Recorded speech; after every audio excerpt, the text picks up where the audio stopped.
Of the Ann Arbor Energy Commission to order at 2 minutes after 6. Will you call the roll, please? Certainly. Commissioner Schreiberg. Here. Commissioner Levin. Here. Commissioner Appleyard. Here. Commissioner Clevey. Here. Commissioner Mursky. Here. Commissioner Lenski. Here. Commissioner Palig. Here. Councilmember Frenzel. Here. Wonderful. We do have a quorum. Approval of the agenda. Is there anything that anyone would like to add or subtract from the agenda? Maybe one thing, it might be, no, I don't know if it would be under anything that's on the agenda, but I'll give a brief update together with Sarah on the status of the metrics subcommittee. Okay. We don't have, okay, great.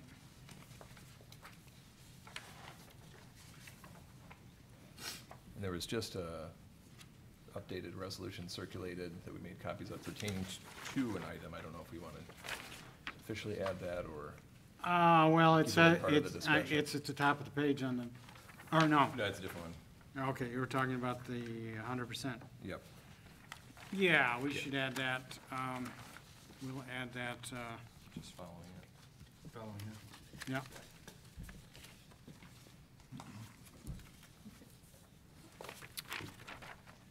Hearing nothing else, I'll ask for an approval of the agenda as modified. So moved. Second. All in favor? Aye. Aye. Approval of the minutes from last meeting. Everybody happy with the minutes as? We had a Distributed? working session in between, right? Yes. So this is actually the meeting before. Right. I sit corrected. I move that we approve the minutes. I've reviewed them. Second. All in favor? Aye. Aye. Moving right along. Public input. Oh, we have some public here tonight. Is there anyone who would like to speak before we get into the regular part of the meeting? If so, approach the platform and state your name, and hopefully it'll be something about energy. Everybody's sitting down, so we'll, You have another opportunity at the end of the meeting. yes. So if you don't like what we say during the meeting, you can complain about it at the end. I'll call the public meeting, public input portion closed, and moved on to the energy report. Yes, well, first off, I have an important public announcement for the Ann Arbor District Library summer game players. I'm sure there are a few behind this podium, but I'm gonna hold this up and state that for Ann Arbor District Library summer game players, the game code for tonight's meeting is Our Power. That's all caps and no space between the two words Our, H-O-U-R, and Power. Again, the code is Our Power. For those of you on Twitter, please resist tweeting out the game code. Little PSA. Little announcement. PSA, yes. Thank you. And couple other things, since we do have a full agenda. Did want to state that we are moving forward on facility energy audits. We've got enlisted Honeywell to do that work over the course of the next year plus, and excited to kick that off soon. So that council approved that. And another thing that more to come, really, but a teaser that the Bloomberg Philanthropies has the 2017 Mayor's Challenge. And we've reserved our place to sort of compete for dollars, and it's kind of pretty open-ended at this point. There's more information online, but they're looking for big ideas and are possibly hosting sort of a charrette or an idea accelerator workshop. And the administrator and mayor on board, so we'll be proceeding with that. The Bloomberg Foundation has done similar sorts of things over the last couple of years around this issue, or resiliency more broadly. The idea is really innovation. It's pretty open-ended. It's not necessarily a climate-only focused sort of thing, but innovation around cities generally in that space. So should be more to come, but we did get our foot in the door, our place in line for the 2017 Mayor's Challenge. So hopefully there'll be some chance to intersect with this group on that. Josh, if I could have you quickly pull up next a slide pertaining to the Ann Arbor Solar Club. We talked about doing an update for that to this group and others in the community. A reminder for folks, the Renewable Energy Subcommittee helped to launch a solar program for Ann Arbor, and This has sort of a snapshot of some of the progress to date after the launch in January.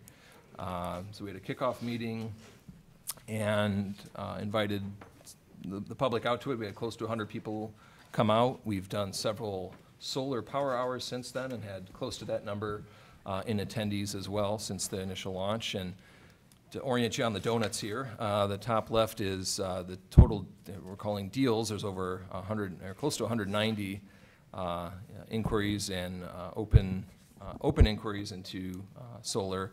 We've got 17 proceeding and a few installations that are now complete. And of the pipeline, as it were, that's planned for installations, it's over 90 kilowatts of installed capacity. We tried to kind of crunch briefly some numbers the other day regarding at this time last year, kind of the first quarter of the year, and at least on a back of the envelope sense, it looks like it's maybe about a 60% jump.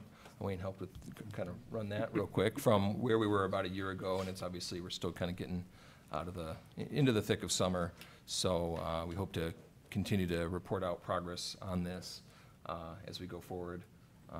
But again, just a little snapshot, and remind everybody to go to geostellar.com/partners/A2 to do your part to go solar. Or if you're solar curious, come to one of our power hours. And the code is? A2, of course. Maybe just. And you can tweet that. That you can tweet. So Be sure to drink your a old. brief comment. It's obviously an improvement over last year, but all of us up here know that we have very aggressive goals unless we modify them, and we would like to see a total of, I think we said 100 installations this year. That was sort of our target, and what we really need to be doing is around 500 installations per year to install roughly 2.4 megawatts a year. So we've got still a big mountain to climb. So everybody's help is appreciated. Yes. Other energy news? Anyone else? If not, we'll move on to a presentation from Ann Arbor Spark. Bill Meyer. Hi, well, nice to meet everyone for the first time, except for Jason, for an overview. The reason that it's suggested that I come and meet you, and I'd actually like to meet you, is in Ann Arbor, my job is to help companies take technologies and translate them into viable businesses. My title is the Vice President of Entrepreneur Services at Ann Arbor Spark. I work on behalf of Spark with the small tech startups. And so we're fairly agnostic with who we work with. We can work with software companies, life science companies, and also alternative energy, clean tech type of technologies, and working to translate those into successful local businesses. And so we did an event recently called the Tech Trek, and the reason we do that event is to build awareness amongst many of the companies that we're helping to try and gain success nationally, and let people know who they are and that they operate in our own backyard. And so you may be familiar with some of the companies I'm going to talk about, maybe you won't. And my goal is, if there's a way that Spark can be more collaborative with some of the local companies in the sort of clean energy sustainability space, if there's a way that those companies could somehow work with the city of Ann Arbor to do a demonstration project, to do an installation, something that would benefit the city, would benefit the companies, a win for everyone, I'd love to see if there was something that we could affect there. So if it's all right with you, I'll just walk through a few of our local companies to see if this brings awareness to anyone.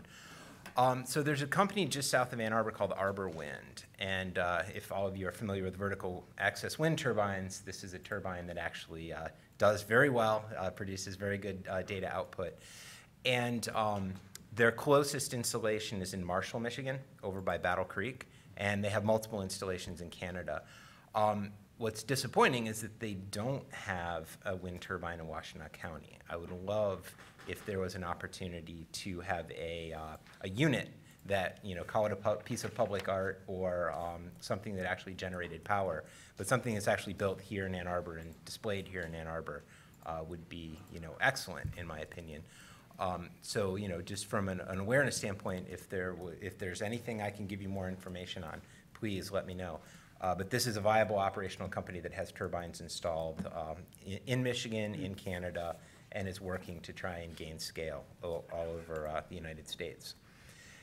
Another company that's probably that's worth mentioning, a company called Onyx, which is really a three-part system. They use a network of deployed sensors as well as communication software and then cloud management tools. The main application that they're seeing value in here is air handlers, control systems, HVAC, things of that nature. If a gate is stuck, if a gate is not optimized, if there's anything about a system that could be improved, this can provide a data feed that can help people better manage their building and facilities costs and operations. So this was a University of Michigan technology. It was commercialized. There's an actual company that's selling units. They are installing in places like General Motors facilities to help their machines track their performance and improvement. But again, I'm motivated to see if there's ever an opportunity for a local demonstration installation that the company could actually walk someone through and show, here it is in action, here's the data it's producing. That would be a huge win, in my opinion, for Ann Arbor. And please feel free to jump in with any questions. Where are these being produced? So they are manufactured in Southeast Michigan. So there's some MEMS foundry work that's being done in Ann Arbor, as well as Sterling Heights, but it's all being produced in Michigan. And so they meet automotive specifications? You said they're... Well, so they're not deployed on vehicles. They're actually in the manufacturing facilities. So these can bolt onto a manufacturing piece of equipment. They can bolt onto an air handler. They can bolt onto all sorts of equipment and provide data feeds. The low power consumption and the wireless connectivity is a big part of the intellectual property on this. Is there data on savings? I mean, does it pay for itself by generating savings, finding early things to break, or what are the? It depends. What's the value proposition for a customer? Right. These are usually the questions I ask companies, so I really appreciate that. It depends on the installation. It depends on the piece of equipment that's running, what its maintenance intervals are, what what potential loss could be had if maintenance was, not performed and something was broken. What's the opportunity cost of having the machine down? What are the parts? So it depends on the installation, but usually, if you're dealing with energy or something like this, there needs to be at least an 18-month recovery window. If you're beyond that, it tends to be difficult to sell. Wayne, if I recall correctly, in fiscal 18 budget, there is some HVAC boiler money for the city replacing something here. And if Honeywell's coming through to do an evaluation, maybe we could use some of those together to determine whether or not this might be an interesting pilot. Also might be interesting for them to look at in conjunction with some of the HVAC work that's being done. Also, if we're letting contracts to Honeywell and others, it seemed that a clause in their contract with the city that they should at least look at locally generated materials and stuff to see if they could be used. I know they have data logging and things like that that are part of their audit process themselves, so there may be some integration things that they already have inherently built in, but certainly can Pass it encourage it. along. Yeah, absolutely. Okay, and what I'd be happy to do, if there's any interest at all in exploring this further, I'd be happy to either connect the commission or someone directly to the CEO of the company and have them answer questions. But, my concern is just if there's an opportunity that could be leveraged, I want to make sure that we don't miss it, that we explore and see if there's a fit for what all of your priorities are. Another example, and the picture that you see here, Solartonic is a completely grid disconnected light pole. So you can put these light poles anywhere. They generate their own power, they store their own power, and provide illumination. They're connected, they can be controlled wirelessly. You can configure them to do all sorts of interesting things. The picture that you see of the black pole is actually at Next Energy in Detroit. If you've all visited that facility, it's a beautiful facility. So that's a demonstration unit that they have on their campus that's been running for probably almost 2 years now, generating good data. They're selling these units all over the country. They're very popular. Saudi Arabia is a very popular market for them. Anywhere that some light would be very helpful on, sort of an industrial quality without any connection to the grid. So it would make my day if we could have one of these somewhere in southeast Michigan besides Detroit, Washtenaw County, that we could point to. This was designed and built in Ann Arbor. Do we happen, is there, I know they can vary and is customized with these folks, a sticker price, a range, are they? Oh, that's a good question. They have a whole suite Right. of heights, models, illumination output, you know, battery storage capacity, all of that. I think you're probably talking a couple $1,000s a unit. But again, that's looking at, they're looking at how do we drive these costs down with our supply chain. Yeah. I can get you exact pricing Okay. information. Yeah, I'm sorry, I don't have that. A couple thousand would be a good, quite a Yeah, deal. exactly, and you know, you look at what the payback is of not having to, you know, sort of wire into whatever location you're looking for. So, you know, just another example of, you know, we have our incubator in downtown Ann Arbor, you know, Liberty Park, right at the corner of Liberty and Division. I'd love to offer up our footprint for a demonstration facility, but I don't own the property, so. So these are mainly competing where areas where there is not currently utility DTE-powered lighting or That's- DTE power available? That's usually the use case, is when grid power is not available, or you choose not to use it. But my understanding, it's, you know, 99% of the time, it's that grid power is either prohibitively expensive to run or just simply not available. Now, I could imagine it goes also in some installations where it's difficult to trench new or something like that Yeah. because something's in place and you determine later that you need lighting and this is something that can be standalone. Exactly, instead of ripping up, you know, Right. concrete and Exactly. doing all that, you just drop one of these in and it works. Yep. You know if they have portable models? I don't know the answer to that question. That's a very good question. Most of what I've seen in their portfolio is actually bolted installed.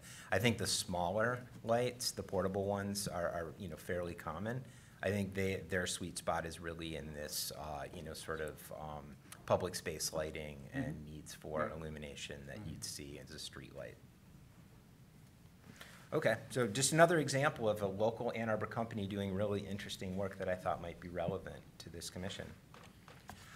Now, this is an example of where I really appreciate Ann Arbor being a client of software that was built here in Ann Arbor. So OHM Advisors is a consultant that's engaged by the city of Ann Arbor, and through the contract with OHM, there's a company called H2O Metrics, and we have sensors deployed all over the place in our sewer systems, in our municipal water system, and the data that's generated from all of these sensors is massive.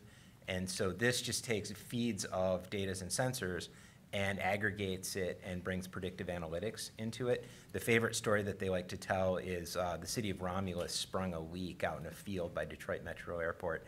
And it was several million gallons of water they lost before they detected the leak.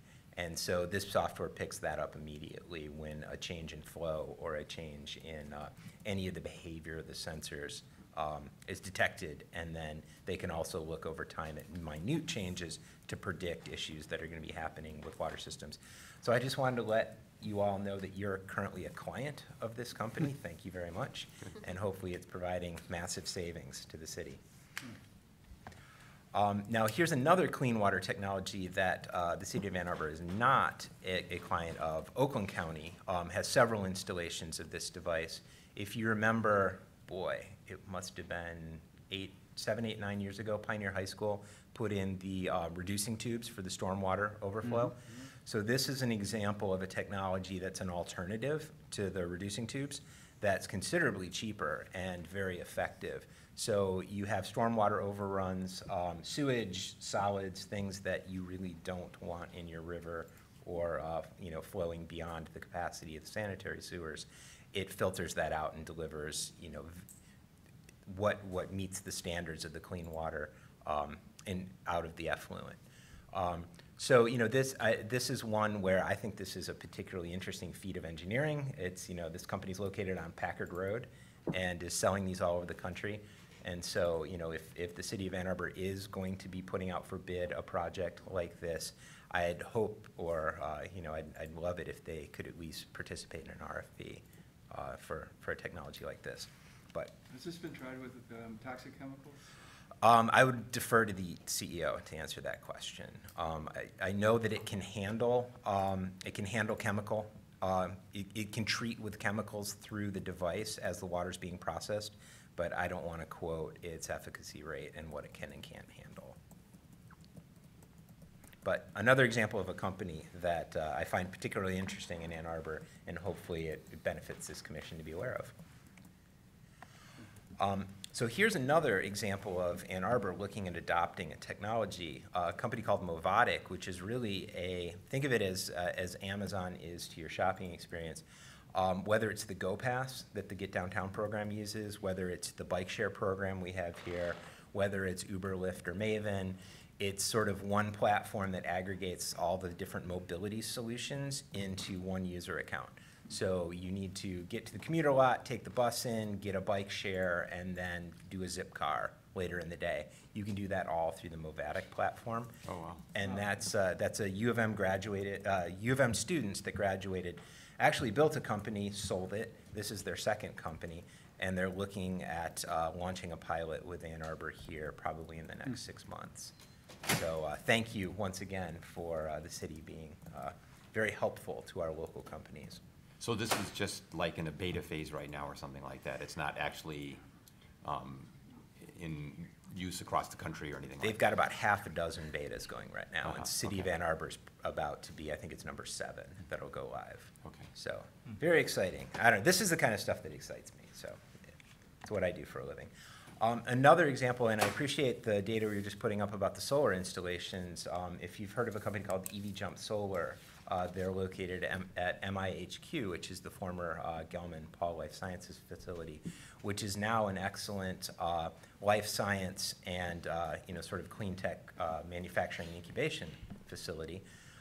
They have technology in the silicon deposition of onto the solar cells.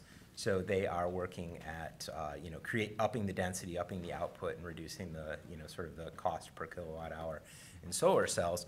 They're still in prototyping mode. I would be thrilled if in the next 12 to 18 months they have a fully commercialized solar cell on the market, and it's something that I would love to be able to either put on top of my house or have something to demonstrate, maybe at some point in the downtown, with something that explains solar, explains, that it was built here in Ann Arbor, and something that would explain, what are the relevant metrics around solar. Is this thin film deposition? I'm sorry? Is thin film deposition? Exactly. Or is it coatings? This is thin film deposition. Is it on top of existing cells, or is it stacked layers of deposition? So they're not fully forthcoming with some of the details of their technology at this point. They're still slightly in a stealth prototype mode. So my understanding is it's multi-layer disposition building a new cell. So historically, they've had uncompetitive efficiency outputs. They just don't generate power, as much power per dollar as silicon wafers do. Right. Do they have some breakthrough that allows them to On the bench, so far they're showing very good numbers. So the question is it going to scale to a fully deployable, durable, performance-oriented cell that's cost competitive to what's coming out of China and the rest of the market? That's unknown at this point. So are you at liberty to say when you say it's very good performance, are you at liberty to give us some, does it exceed 15%? It has exceeded 15% on the bench. Interesting. So it's, I'm always very cautious about, making claims for a commercial product because there's a lot in translation from bench to market. But it's a local company that is, solar's been pretty brutal over the last 10 years, if that's my understatement for tonight. So the idea that there's an Ann Arbor company that's still competitive in the market, and what you see coming out of the Material Science Engineering Department of the University of Michigan, it's very interesting to spark to see if there are relevant technologies that new companies could be built on top of. And when we do have a hit and something that looks like it could be successfully commercialized, I think it would be fantastic if we could kind of wave that flag in Ann Arbor and have something that demonstrates not only is the company based here, but how the technology works and showing it in action. So the contractor that teams with the city is called GeoStellar, and it's a national marketing platform, and it's nationwide. And they represent certain products. We have a series of local companies that are partners with them, and Ann Arbor's program is channeled through that. And Nate said this night before. So if this has legs, you know, there'd be an organization where they could at least be showcased. And you know, GeoStellar is going to look. You know, their competitive advantage is scaling. So, but if something actually had real competitive advantage, we already have a relationship with them, and they're working hard to move this market as well as other markets as well. Good. So I guess when these guys are ready for showtime, we'd like a show. Okay, that's excellent. Right? You know, my goal in coming here tonight was just to try and build some awareness and ask the question, you know, since it's my job to help our local companies be successful, is there a way that we could, you know, sort of make that more efficient? Right. And is there a way that we could work together to make that a success? So this is some of the inventory of what we're doing, and it's only a small sample of what's happening. So I just thought it would be of interest to the committee, and if any ideas surface, excellent. Now here's one, and I kind of made Tom Crawford's life a little difficult on this because I was asking him what he could do to help. I mentored a University of Michigan student startup. It's basically a mobile app, but the problem that they're trying to solve is the lack of real-time water consumption by our residents. I fully admit, I have a DT energy bridge in my house, and I know what my electrical consumption is. I don't know what my real-time water consumption is. And at work, I absolutely have no clue what my water consumption is. So what the company is looking at doing is, you know, on the city's website, if you have your account number and your address, you can access your account data. So they're looking at effectively creating an API that would tap into the city's system and make available on a mobile app the data that already exists in your system, which is what your meter app is. We ran into some trouble with the municipal water department. There were some privacy concerns, things of that nature. What they're willing to do is wait until we can get 100 customers on the platform, and it's working for them to allow us to create an API that could go right into the municipal system when one of the customers basically requests the authorization. So we're working towards having that 100-person pilot. But to me, this was a very interesting example of where a city IT department, a city municipal water department, and a University of Michigan-based startup with the goal of helping people be more educated about their water consumption and even reward them for conserving water, would be of particular interest. And we're having to kind of do it manually. They're sitting with the people in a laptop and helping them look up their account number and their address, and they're making it work. And so our next goal is to be able to automate that and bring this app online for the residents of Ann Arbor, and then hopefully the rest of the country, assuming they have as robust a account management system as we do here in Ann Arbor. But the three vectors of innovation we see from our area are University of Michigan faculty research, U of M student teams that come out of the entrepreneurship support in the university, and then just our private sector inventors. And so, all three of those are represented in here, and Spark works with all three of those groups of entrepreneurs to try and help build new companies. So I tried to let Tom have his tunnel in right from the beginning. He is pretty reasonable, and we're working towards that 100-person goal in the beta to then get an API built. So that's my sample of some companies that are doing some interesting work that I thought might be relevant to this group. And I just sort of leave an open-ended question. Spark's mission is to help innovation translate into viable, sustainable businesses. If they're also relevant to your mission as a committee, is there any way we could work together to reach all of our goals?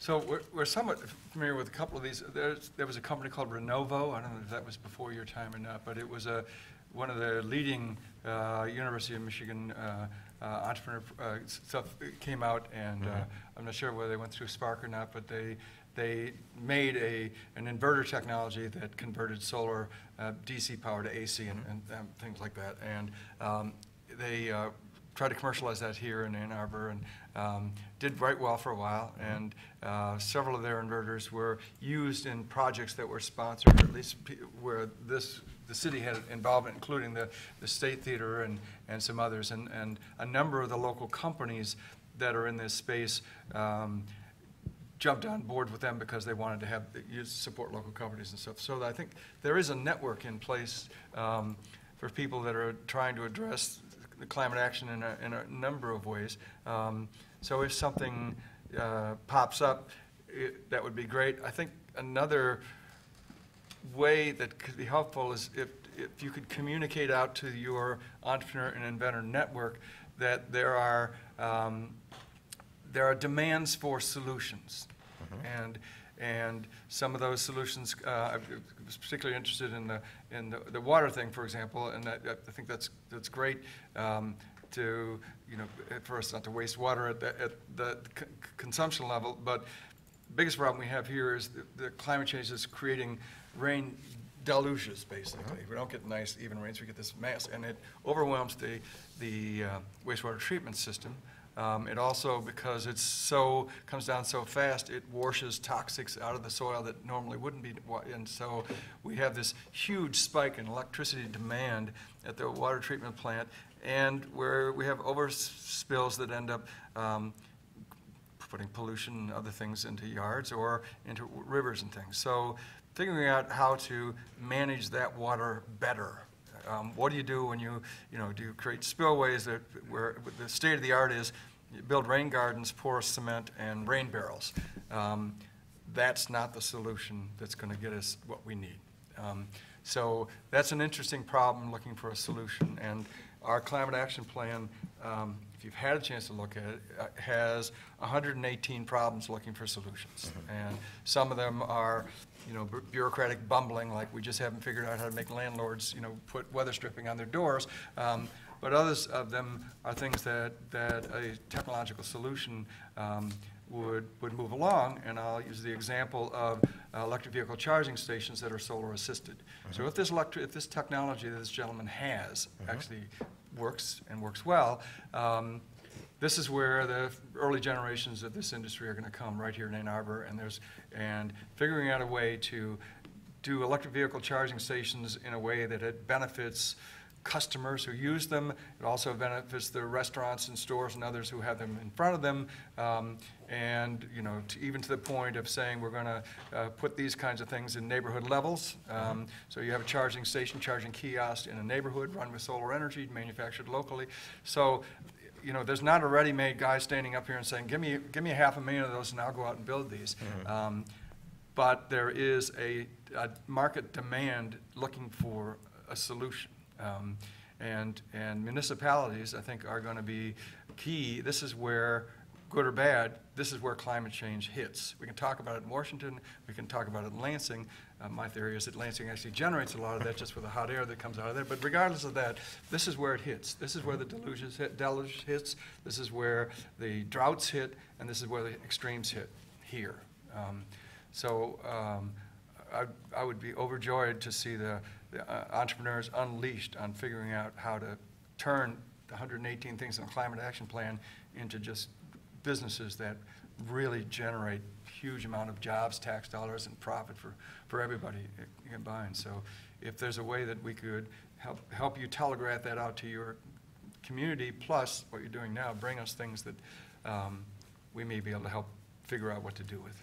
That's a good point. I appreciate that. The calls for innovation are always very helpful. The challenge that we have at Spark is, we're a support organization. If an entrepreneur comes to us with passion and an idea and a technology, we can support them and help them. When you have a raw technology without the team that wants to drive it forward, it's a challenge. It's usually you're committing 10 plus years of your life to making this, be a success. So it's interesting. It's when we come across someone with a valid idea that we can test and we can prove, it's excellent. And we have an inventory of those. Spark works with over 200 discrete startups a year in all different industries. It's been tough in clean tech. You all know this. And so the activities that we saw in the late 2000s, we just don't have anymore. But we still do have great innovation. and it's very strong because it's a very competitive market situation. So, you know, what we have, it always, it's disheartening to me when when one of our companies has to go to a different community to get a pilot installation. So if we could affect any change in that, I would love to be a part of it, you know, however challenging that is. But I appreciate if there is your punch list of, you know, sort of calls for innovation in specific areas. I'm happy to share that, and that actually is something that I could probably author and push out. We communicate on a weekly and daily basis with every startup we've ever worked with and our innovator network to see if there's anyone that could address any of those issues. I think there's one other area, and I'll be brief. As the leadership on climate change turns into a vacuum in Washington and at the state level, cities are stepping up to this challenge. We're going to hear about two things tonight about how cities can take a leadership role in this thing. Obviously, countries' export opportunities for climate change products are still going to exist in other countries. One of the things that we see is there is a network of cities that share information and look to each other for solutions. And so if something works in one city, it moves through a network of sustainability directors fairly quickly that this worked or this didn't work. So figuring out for an entrepreneur how to crack this market where these things are going to be derived is intelligence that people in Ann Arbor have and could be useful in helping you figure out how to communicate to your clients how to tap this market, how do you get into the city procurement network, but get beyond one city, how do you get into the system? Agreed. And that's market intelligence that people here work with regularly. Okay, great. So is that something where if, you know, we have a successful pilot, we have, you know, something that's relevant and appropriate for a municipal installation, an ask could be made to see if that could be disseminated amongst your Certainly network? the working through Nate or the city to see it, and if it's something of interest, and you said to us, could you spread this out to the sustainability directors network across the United States? Certainly that would be a reasonable ask. Okay, that's excellent. Thank you. Absolutely. Great. Good. Comments or questions from other commissioners? Great. Okay, Well, well, thank hopefully you it so was much helpful. for the Thank you. presentation. Absolutely. It's Thank great you to for see your time. what is going on in the community. There are a lot of things that I hadn't heard about, so that's wonderful. Yeah, well, I'm inside it every day, so I try not to lose sight of the fact that, you know, you don't necessarily know that if you're not working with it every day. Yeah, great. All right, Thank you. Good. Next on the agenda, Ready for 100 campaign. Presentation by the Sierra Club. Andrew. Excellent. Thank you so much. Give me just a second to get it up here.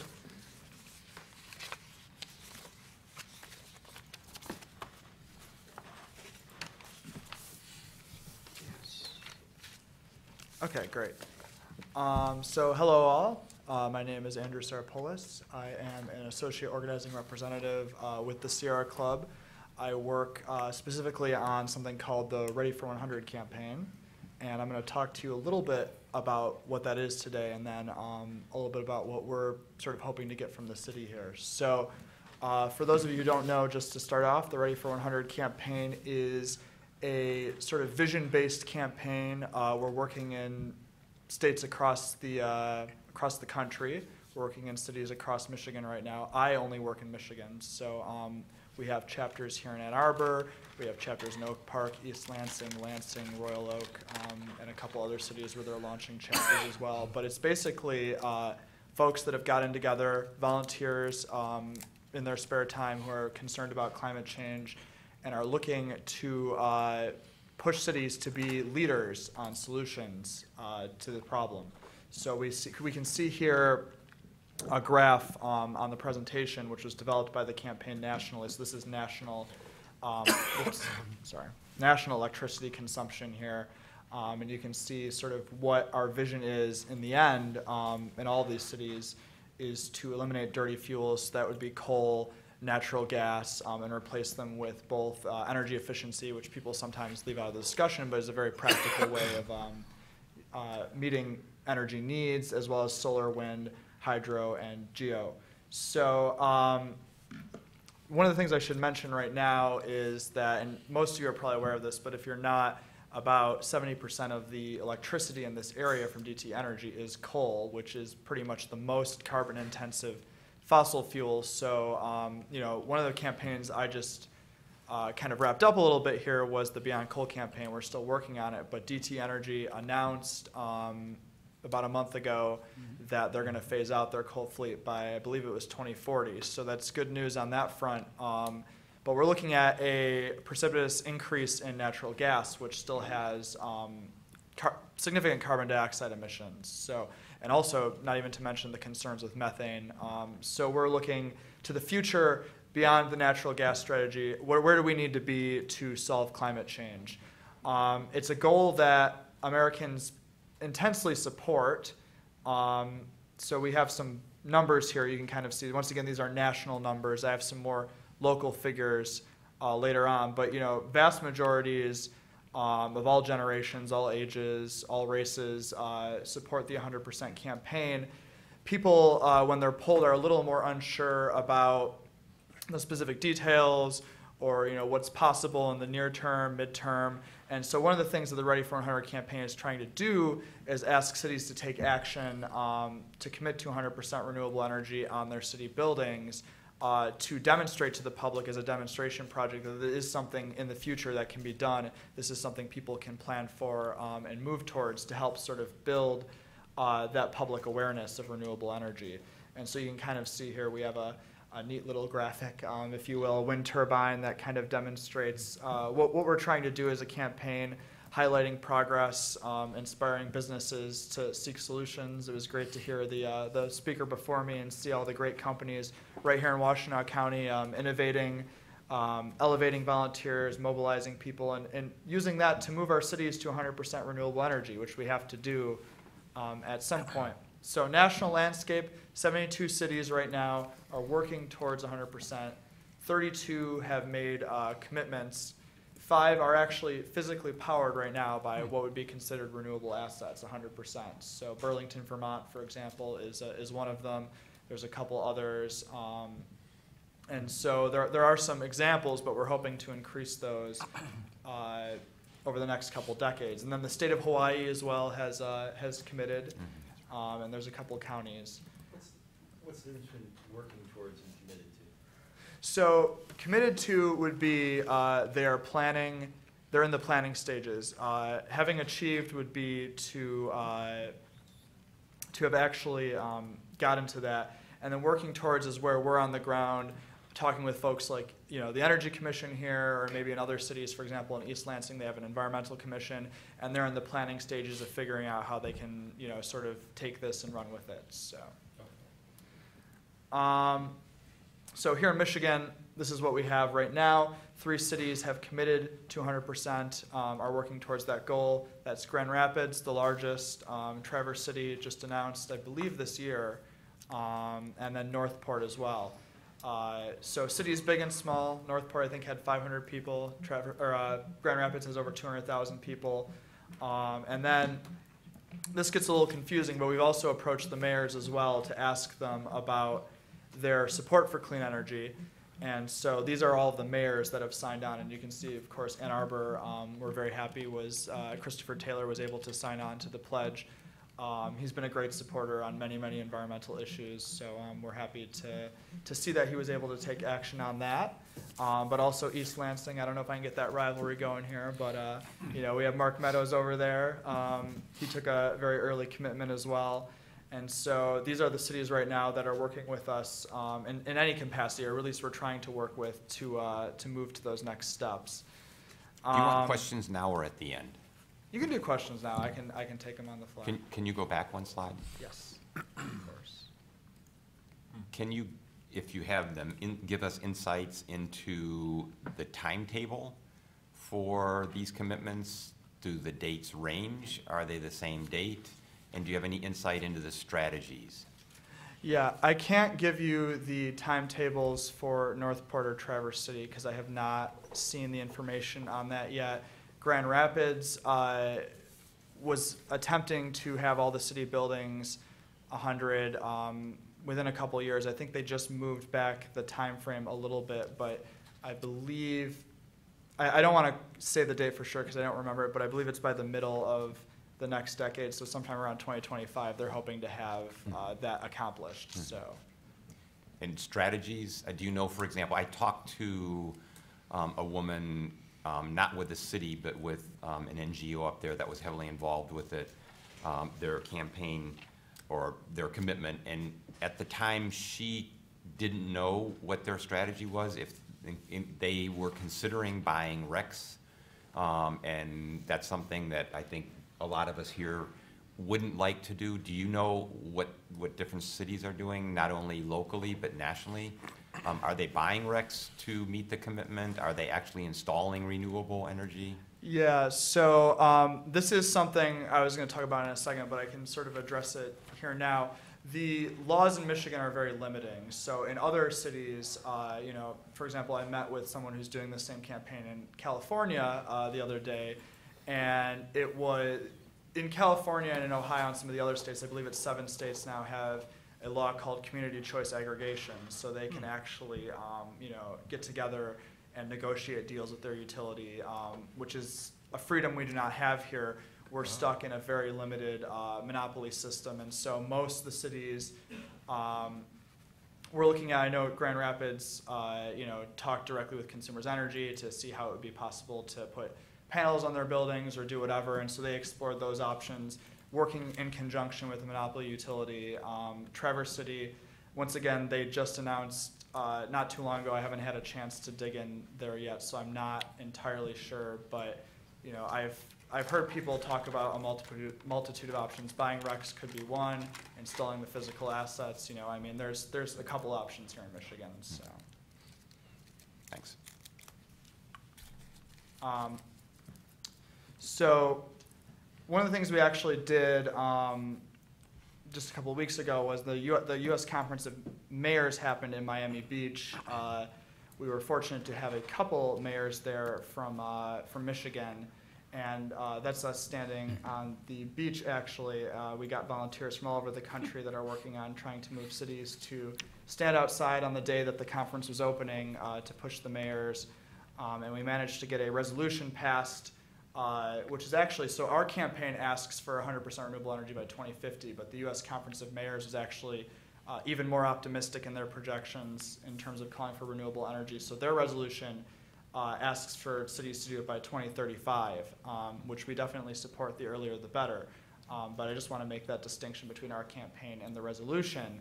But they outlined this at the conference, and they specifically called out a couple types of energy as clean and not clean, and took this very, very bold action. So it is something that's building, and like I mentioned, it is important that the public, you know, it captures the public imagination in a way. So, you know, one of the things we'd like to see in Ann Arbor here is for them to, you know, continue to be an environmental leader on this front.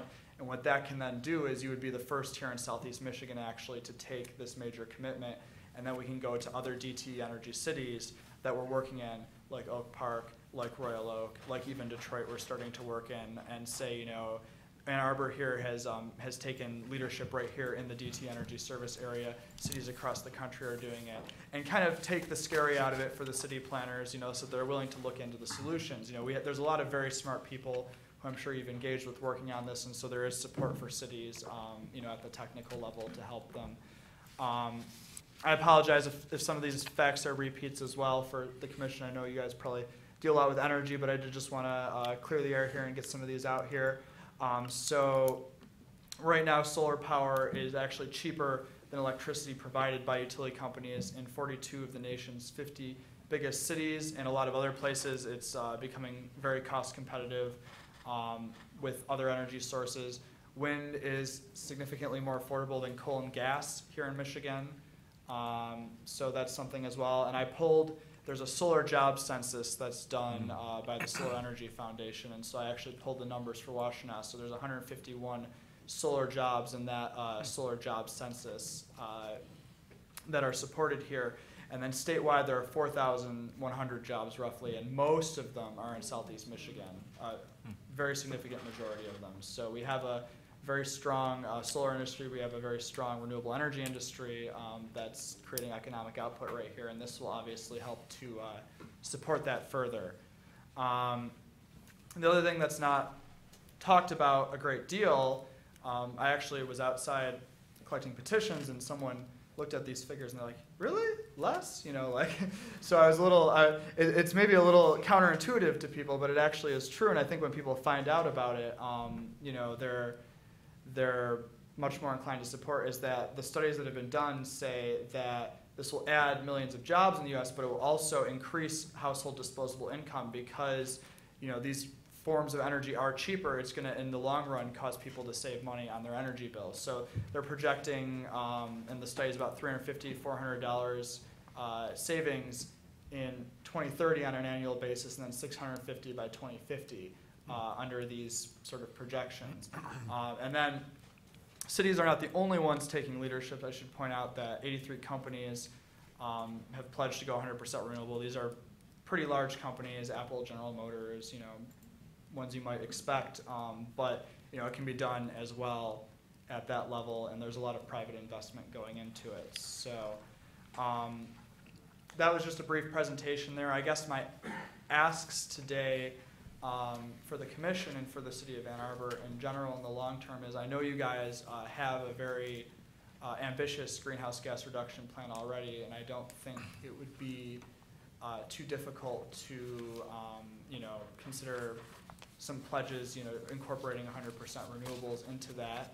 I think that would be wonderful if that's something the commission is able to take on and really pushes leadership. Like I said, you guys will be a keystone kind of here in Southeast Michigan to getting other cities to feel comfortable with this. And then the other thing is, you know, because of the situation we have here in Michigan, where we have a monopoly energy system, we as a campaign are trying to collect resolutions, you know, any statements from the cities that are saying that, you know, to look out for our residents, to keep our climate livable for the future, we want our utility to, you know, develop a plan to move the electrical grid to 100% by 2050.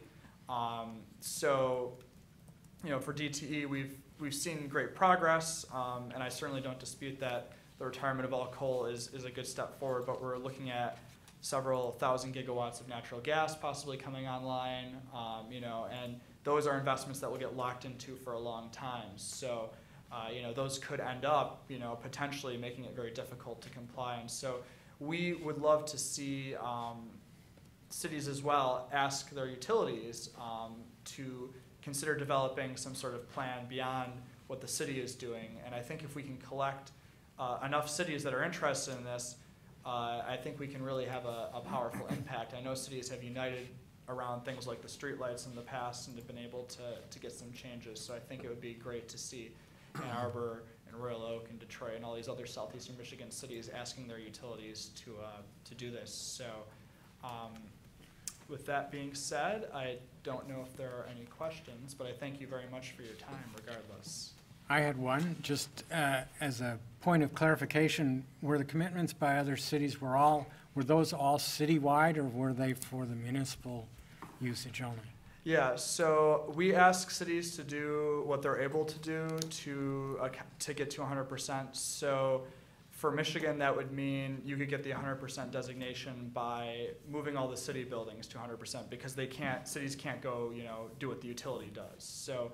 But in other places like California, Vermont, where the cities do have the flexibility, or they have a municipal utility like Burlington does, we do ask that they actually, you know, make all the buildings in that city powered by 100 or move to a plan for that. So in Lansing, for example, right now, because they have the Lansing Board of Water and Light, we're not asking for a commitment on city buildings. We're asking for an actual physical commitment of the energy grid, which is what Mayor Mark Meadows is supporting. So it varies depending on what the cities are able to do.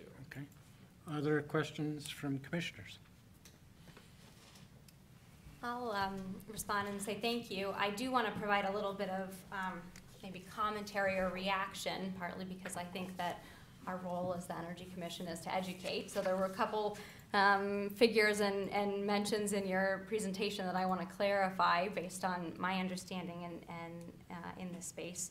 Full disclosure, everyone here knows I work for DTE, but so I've done a lot of work understanding this. So one point that you had in your chart there was that Solar power is cheaper than electricity in 42 of 50 of the largest cities nationally. And I want to make sure everybody knows that all those comparisons are looking only at the cost of the solar generation, the actual creation of the power, and then comparing that to the full retail price of electricity delivered from the utility, which includes both the generation of the energy as well as the delivery of the energy, the whole transmission and distribution system. So it's really not an apples to apples comparison. At some point when we have storage, if that were to be affordable, you could include those two pieces, the generation of solar and storage, along with the fully delivered cost of electricity. But right now, it's the generation portion of solar that is comparable in many parts of the country to the fully delivered price of electricity.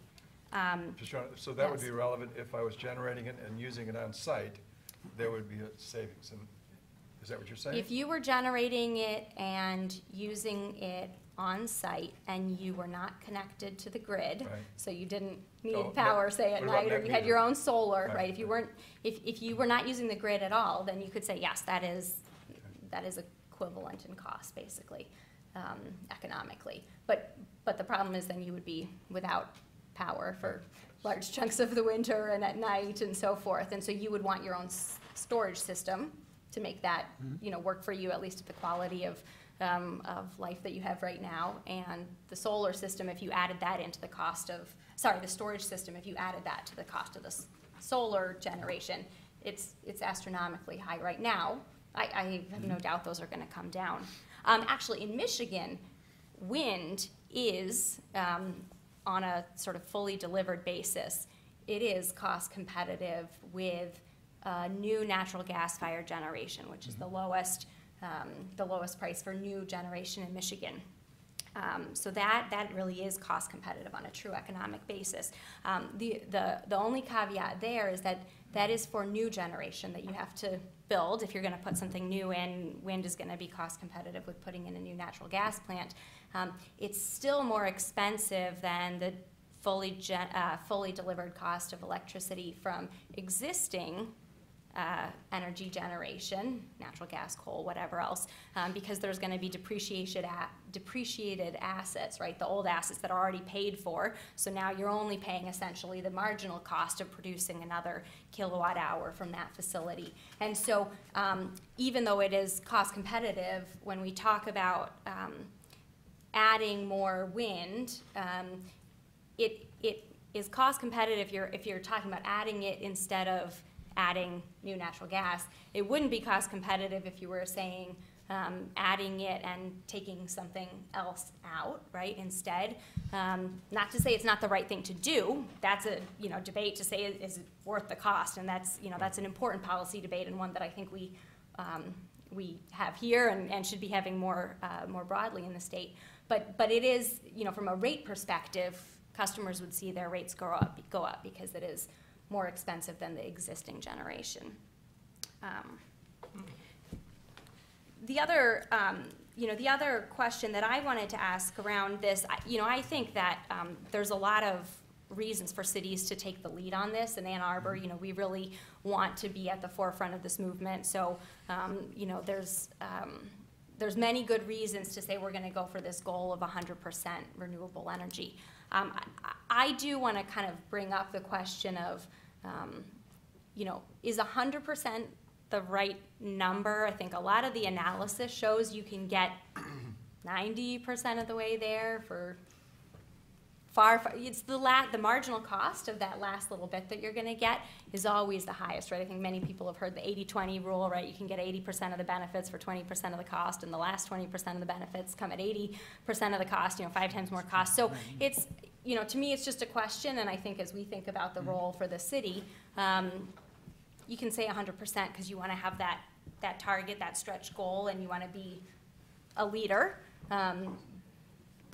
But more broadly speaking, there are reasons to say that actually you get most of the benefit by getting 80 or 90% of the way there.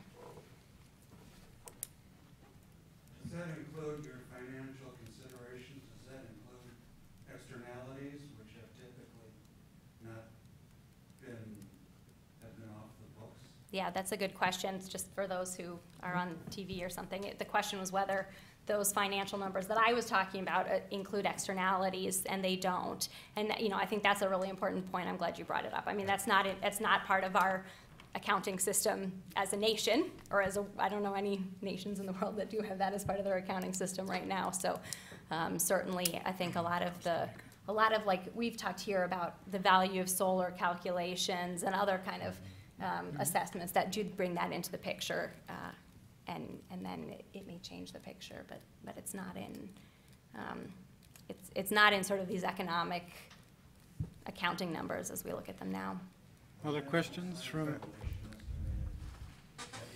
No input from the audience at this point. We're trying to move All this right, along. I mean, it's not a discussion. Yeah, so if I could just respond for a moment. I think it's great, the clarifications there. I'm not sure I can get into a debate on the value of solar to the grid and distributed generation all right now. I know there's plenty of people in Michigan working on that, and we'll have to see where that plays out. But I did want to say, just, in terms of the question, why 100?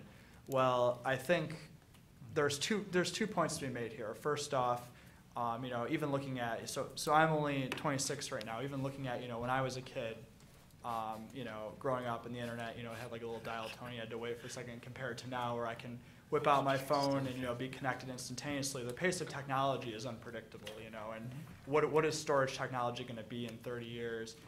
Who knows? But, I think it's better to shoot for 100, with the goal of cleaning up the air, with the goal of creating cheap, reliable electricity than it is to limit our thinking by, the current context of technology. I think we've seen solar and wind, go from technologies that were once very obscure, quite frankly, to being, 10, 15% of the energy mix, and they continue to increase nationally every single day. So I think, 100%, yeah, it's going to be a tough planning process. I don't want to dilute anybody there and say, oh, it's going to be easy, it's not going to be something that's going to be challenging, but I think we have to shoot for it, if we want a better world. I'm going to have to live with the climate change consequences down the road here. My children are going to have to live with that, and I think I'd rather say we went for 100, or at least we tried to go for 100 and got to 90, than we went for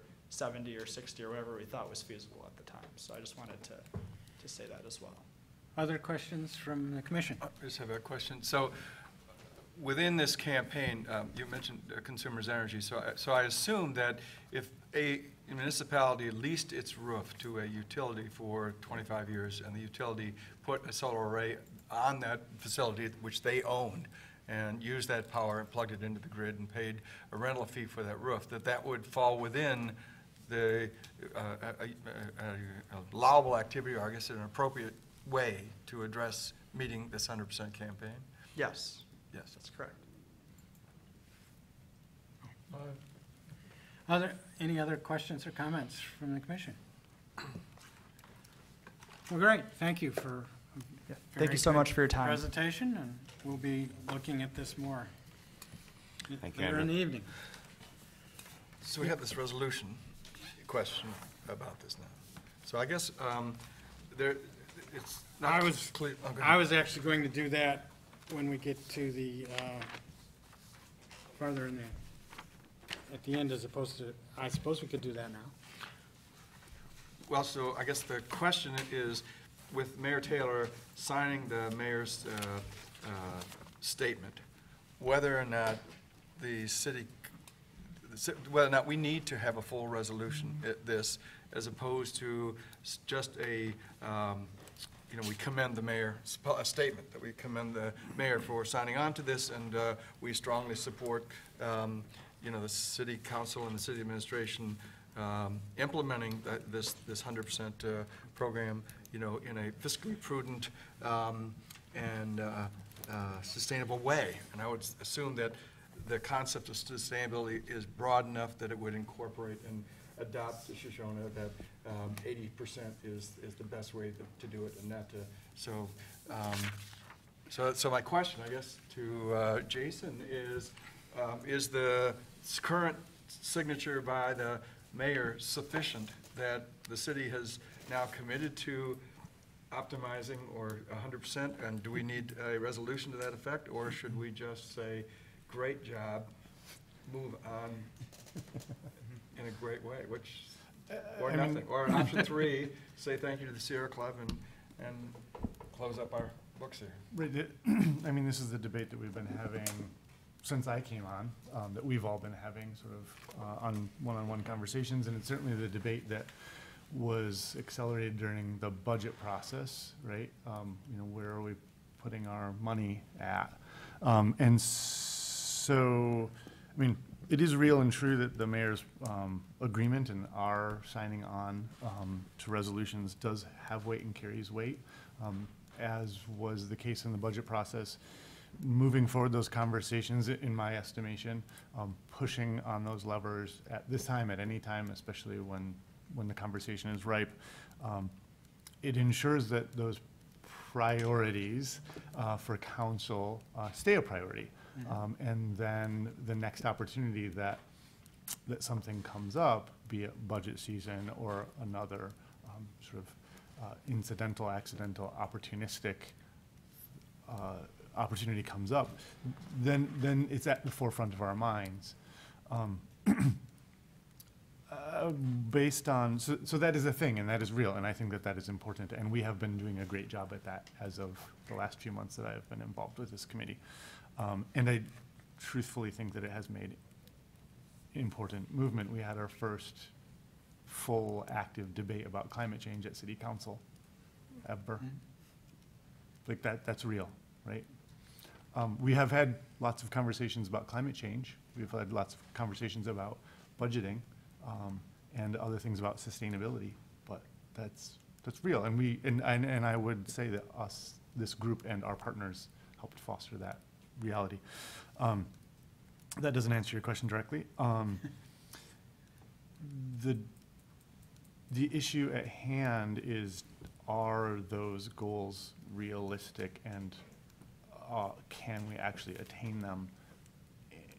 And I think that the governmental unit itself is not in a place to be able to say that they can do that, because we haven't even been able to find the funding to allocate the staff time to do it, right? I mean, how realistic is that? And part of it goes back to the market and the service provider. So is the mayor's signature binding without the city council coming behind and endorsing it? No, the mayor cannot unilaterally bind the city. He to cannot anything. bind the city, He's speaking for himself, basically. speaking for himself. He has one vote. Well, we're not talking about a time frame here saying that we're gonna do it by the end of next fiscal year or anything, so. Correct, yeah. And but we also pass resolutions from this body that are non-binding also. You know, there are also resolutions of intent on a regular basis. But tying onto the 100% campaign would be a binding resolution. If accepted by, If it got what? if city council also moved it. Right. But binding in the same way that like our climate action plan was binding is not, we don't have a plan for it, right? I'm, in answer to where you started, we might want to add to this whereas Right. the mayor has signed on, that we recommend that the city sign on. And this body can make recommendations regardless of what the council actually ends up doing. I mean, that actually is what we're supposed to do, is make recommendations to council. And whether or not they go along with them is their prerogative. Yeah, I'd like to support that. I think since you have the resolution, it's well-written, let's go ahead and move on it. We are recommending this to the council, and it's not the final decision. The council will have to discuss it. Let's, as an advisory commission, let's decide whether we want to recommend this and let council consider it. And I'd say, I mean, reading the text of this, what we're actually recommending is the city administrator providing recommendations. Right. And that's what, Yeah. find a pathway to. It's pretty soft. And present it back. I think that is a good way to go, particularly if the mayor has already put his own signature on it as a goal. That's an important step. What this is saying is we're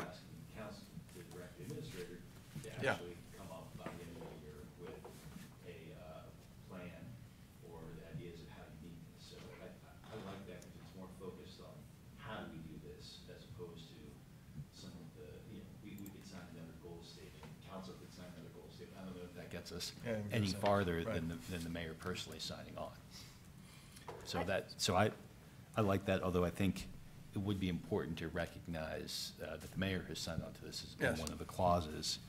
I agree with that. I'm actually, I think putting something about the SMART goal framework in there makes sense. Yep. I'm not, no offense, Commissioner Mirsky, but I'm not sure that we should say it comes from a commissioner by name, just in terms of practice. I think it should say it's, something we have recognized.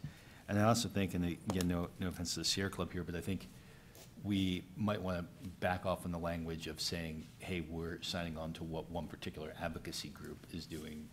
This is really focused on the goals for the city. And I think it's great that it's aligned with the Sierra Club goals, but I think as a matter of policy for here, our goal is to promote what's best for the city and the climate plan. And this reads a little bit too much like our goal is to promote Sierra Club's campaign, which is again, a good side benefit, but I don't think as a matter of policy, that's what we'd want to do as a commission. Fair enough. So, do I need to read this, or has everybody read this and they can just make suggestions I for think changes? a few more people had comments. Yeah. I think the resolve statement still leaves a little bit unclear to me. Okay.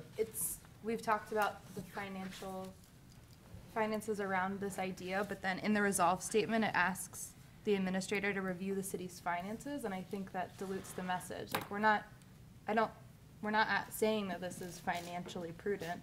We're saying we've made goals through our climate action plan, and this is what we need to do to meet those goals. And so to then try to tie it back to finances confuses me. Well, I think it gets to Shoshona's point. The draft, the other newest draft that I sent out had the word financially prudent in there, and I left it, the copies in my desk at home, so that's why it's written in there. I think it gets to two issues. One is that we want to be able to say or talk about, what makes sense. So doing 80% versus 100% makes financial sense. Maybe that last 20% of energy or emissions reductions could come in a different way. So, and it's also, if we can convince DTE to put solar on our roofs and pay us for it, at least for it, that could be more financially prudent than us trying to go out and do this by ourselves. So it does, I think it gets to the question of, we're throwing costs to the wind and not taking into consideration cost. So it just gives that in there. The other piece is the sustainability issue, which is, to me, having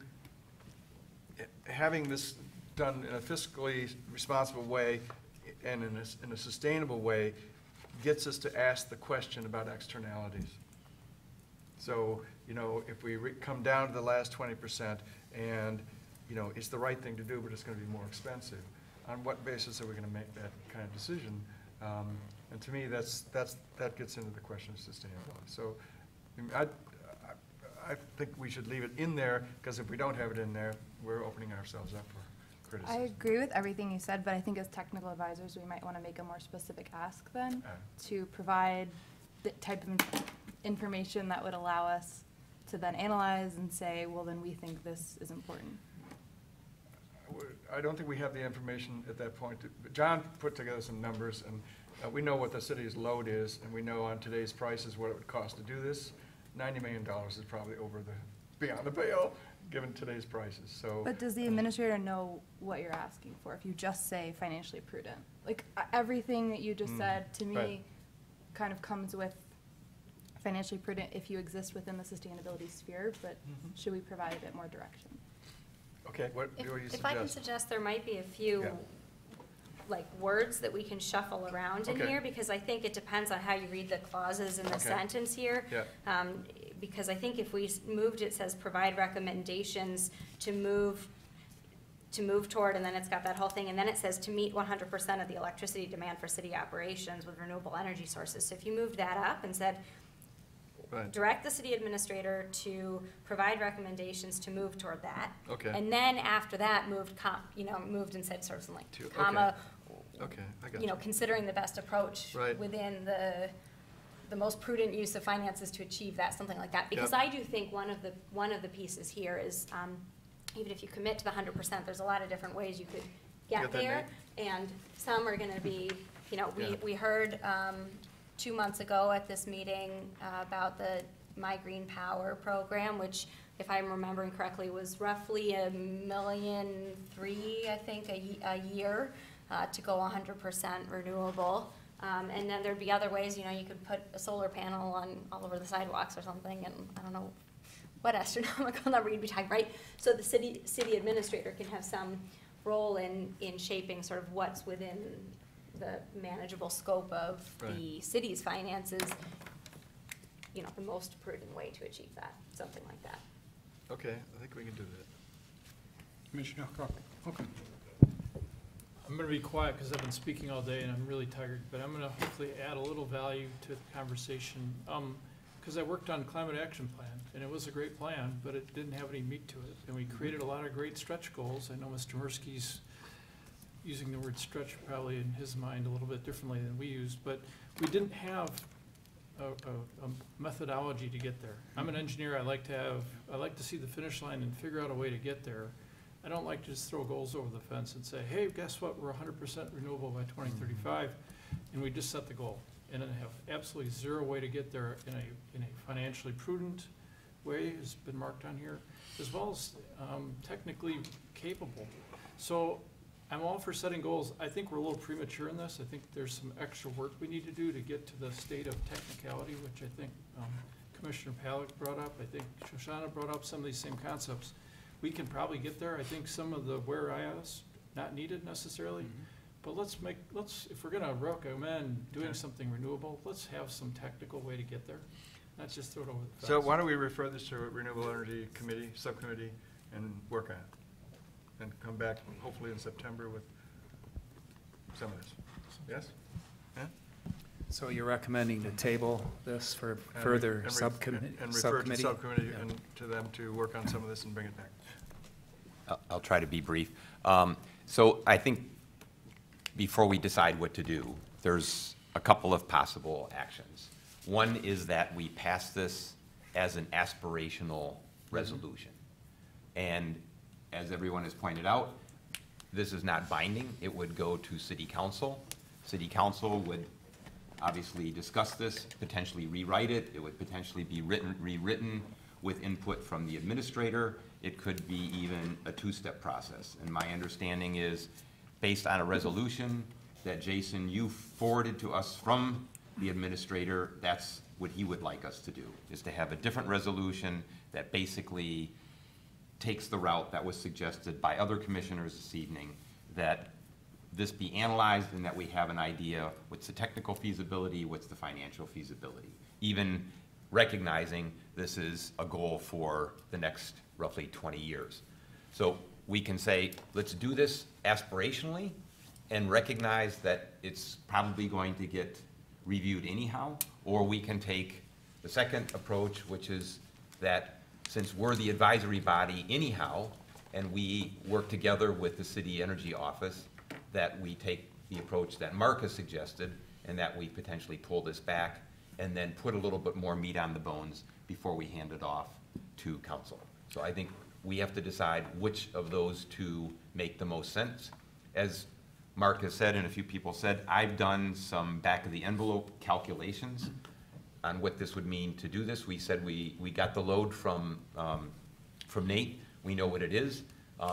With solar at just an estimate of $250 a watt is what I used, and that's probably a very high figure. It is the $90 million that Mark mentioned. We probably can do solar on average over the next 20 years for a lot less than $250 a watt, for sure. But that at least gives you an idea of what we're talking about. And the other number was exactly the number that you mentioned, is if we were to do, for example, use the DTE program, that's roughly $1.3 million a year. Those were not shared with all the commissioners before the meeting. I wanted to make sure that those were out there so people at least have a rough idea that there was an email communication among a subset of commissioners about some of those numbers. And I think we need to decide tonight, which approach do we like? Do we like something that simply says, we the commission like this idea as an aspiration, it's not binding, we would like to push the envelope? Or do we say we want to push the envelope by stepping back and putting a little bit more meat on the bones and going to council with that meat on the bones? So I think those are the two options we have in front of us. If I might have a word. Please. I think this almost, do that for 20 or 30 years, would be pretty involved and probably delusional. If you think back 10 years ago as to, we were all moving away from any kind of battery storage because that was certainly a stupid thing to do and very expensive, and now we're moving in the other direction. 15 years ago, photovoltaics, $10 that's something we put on spacecraft. So the technology changes, the efficiency that might be a part of this to reduce the load, to reduce the cost. It gets awfully complex, and the amount of plan rot that you get over 35 years is huge. So my feeling is that it almost has to be just an aspirational thing. At this point, you could add something about us working towards this goal, and us giving recommendations as time goes on to council for that, but that's almost a given. That's what we do. That's what we're supposed to do. Other comments? I would support that. If we did that, then I would recommend potentially that we pull this back and recraft it so it's very short and to the point, and it reads as exactly you described it, without all kinds of achievable, financially prudent, sustainable. This long resolved clause is, I think, too long right now. Just a small handful of thoughts. There is a hybrid method where we put forward an ask that's aspirational, but request that the city administrator include this body and the energy office in the developing of said goals, plan, et cetera. That could be part of the resolution. I was going to report on this later, but the city council passed a LEED buildings policy recently, and so that could also be part of one of the whereas clauses also, just to strengthen the cross-pollination. Oh, is it? I missed it. I'm sorry. 2/3 down. Oh, great. And then, Mr. Mirsky, I was led to understand that you were going to have a meeting with the administrator last week. Did that happen, and is there anything of substance about this that we didn't talk about it because at that time, I think right at that time is when I got his input via you, so we didn't discuss this in detail. Great. Any other comments, input? I think we're at a stage where certainly, if Mark was the proposal of this resolution, he could certainly decide to table it. Well, or pull it from the agenda. In the interest of not waiting till October to get this out, let me propose that we adopt this resolution with the following changes. One, we add in a whereas Mayor Taylor has signed, and I don't know the proper wording exactly what he signed, but whereas he has signed this this new mayor's letter, and we'll get some language from Wayne to do that.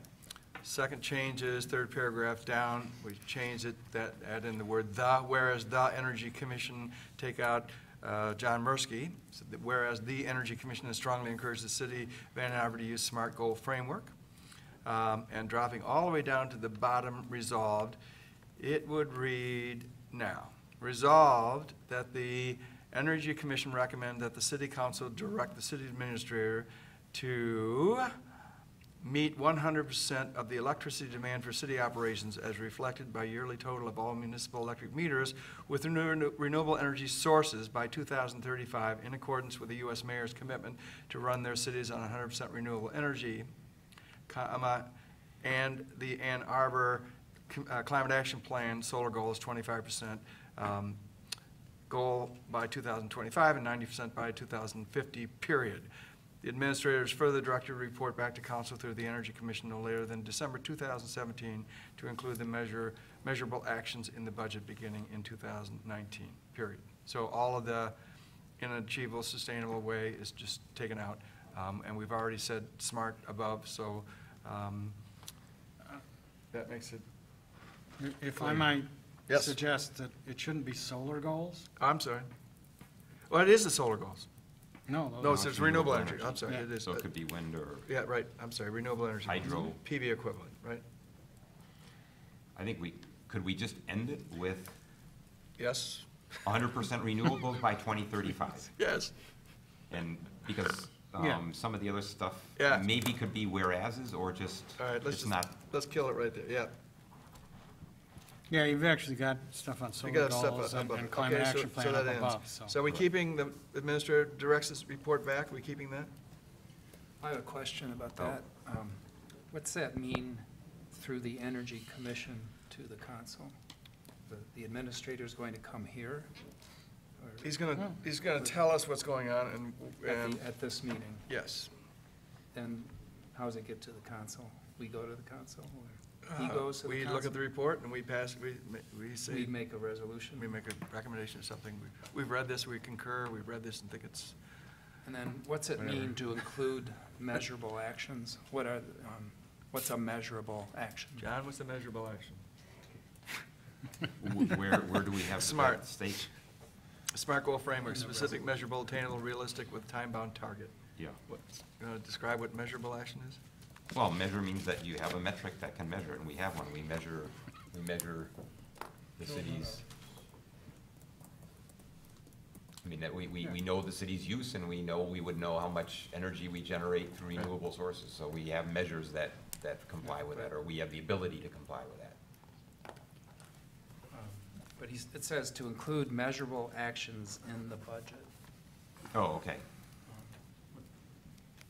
So what's that mean? Actions that the city takes, or budget? I mean, what are you asking for there? What I assume, if I were reading this and I was the Oh, I see. administrator, then I would say that the Energy Commission wants to see specific actions with costs and what at least initial steps would be towards working through this, Yeah, to get this toward this done. goal that are reflected in fiscal 19. Right. So what are we doing? It may not lay out a plan to 2035, to Wayne's point, but it would say, we're going to do these things starting in fiscal year 19. Right. We're going to put 2 panels on the roof, start the process. That'd be enough. That'd be nice. May I make one other wording suggestion? Yes. I heard, if I heard you correctly, you said the city council directs the city administrator to meet 100% of the electricity demand, blah, blah, blah. Yeah. Um, By 2035. Yeah. Yes. What it sounds like we're asking The city in this maybe. is for the city administrator to provide a recommendation for how to meet it. Yes. And they will bring that back to us and to council, and then council ultimately has to decide. So if Yes. we just add a few words, city administrator to provide a recommendation to meet. Or do we just say the city council directs the city to meet 100% of city demand for city operations by Yeah. 2035? Yeah. Without, But it feels to me that the ask is for the administrator It to is. look at plans and Right. possibilities. That's Right. the first step, right? And then from there, we could decide, okay, do we actually jump in and say Coun- yes, or? Council's the administrator. So we're asking him to review the city's finance operations and provide recommendations to meet 100% electricity for city operations. What does that not say that you Oh, want to say? That's correct. Oh. I just heard, if I heard you correctly, we were originally saying the city administrator to meet 100% of the electricity demand. Oh, no. And I'm saying, I think we're asking the city administrator to provide recommendations to meet 100%. Right, so resolved that the Yes. city, resolved that the Energy Commission recommends that the city council direct the city administrator to review the city's finances and operations and provide recommendations to meet 100% electricity demand for city operations, average reflected by the yearly total of with renewable sources by 2035. And I've taken out, Thank you. or equivalent solar energy was already, or solar photovoltaics was already removed. Thank you. So that's the resolution. Well, we've made enough changes here, I've lost track.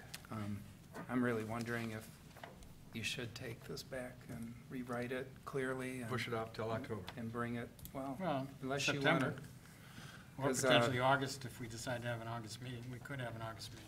There's nothing Okay. that says that we can't, I mean, depending upon. we can vote on it now, but Much I people would like not vote coming for it, because I don't really, it's not clear. Okay. I support being redone, and I also support that we can vote on this electronically. Why do we have to meet? Okay.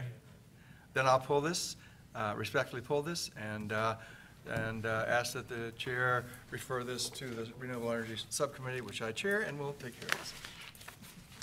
Okay, Okay. I guess that's it for that one.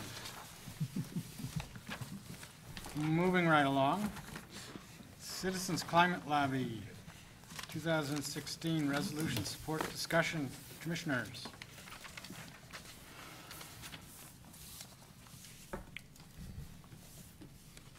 We actually passed a resolution, right? Correct, in January? Is that correct?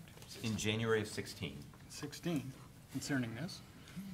And We have a copy in front of us. we have a copy in front of us, and we could, I suppose, repass this and send it up to council, because it was not sent up to council the last time we passed it.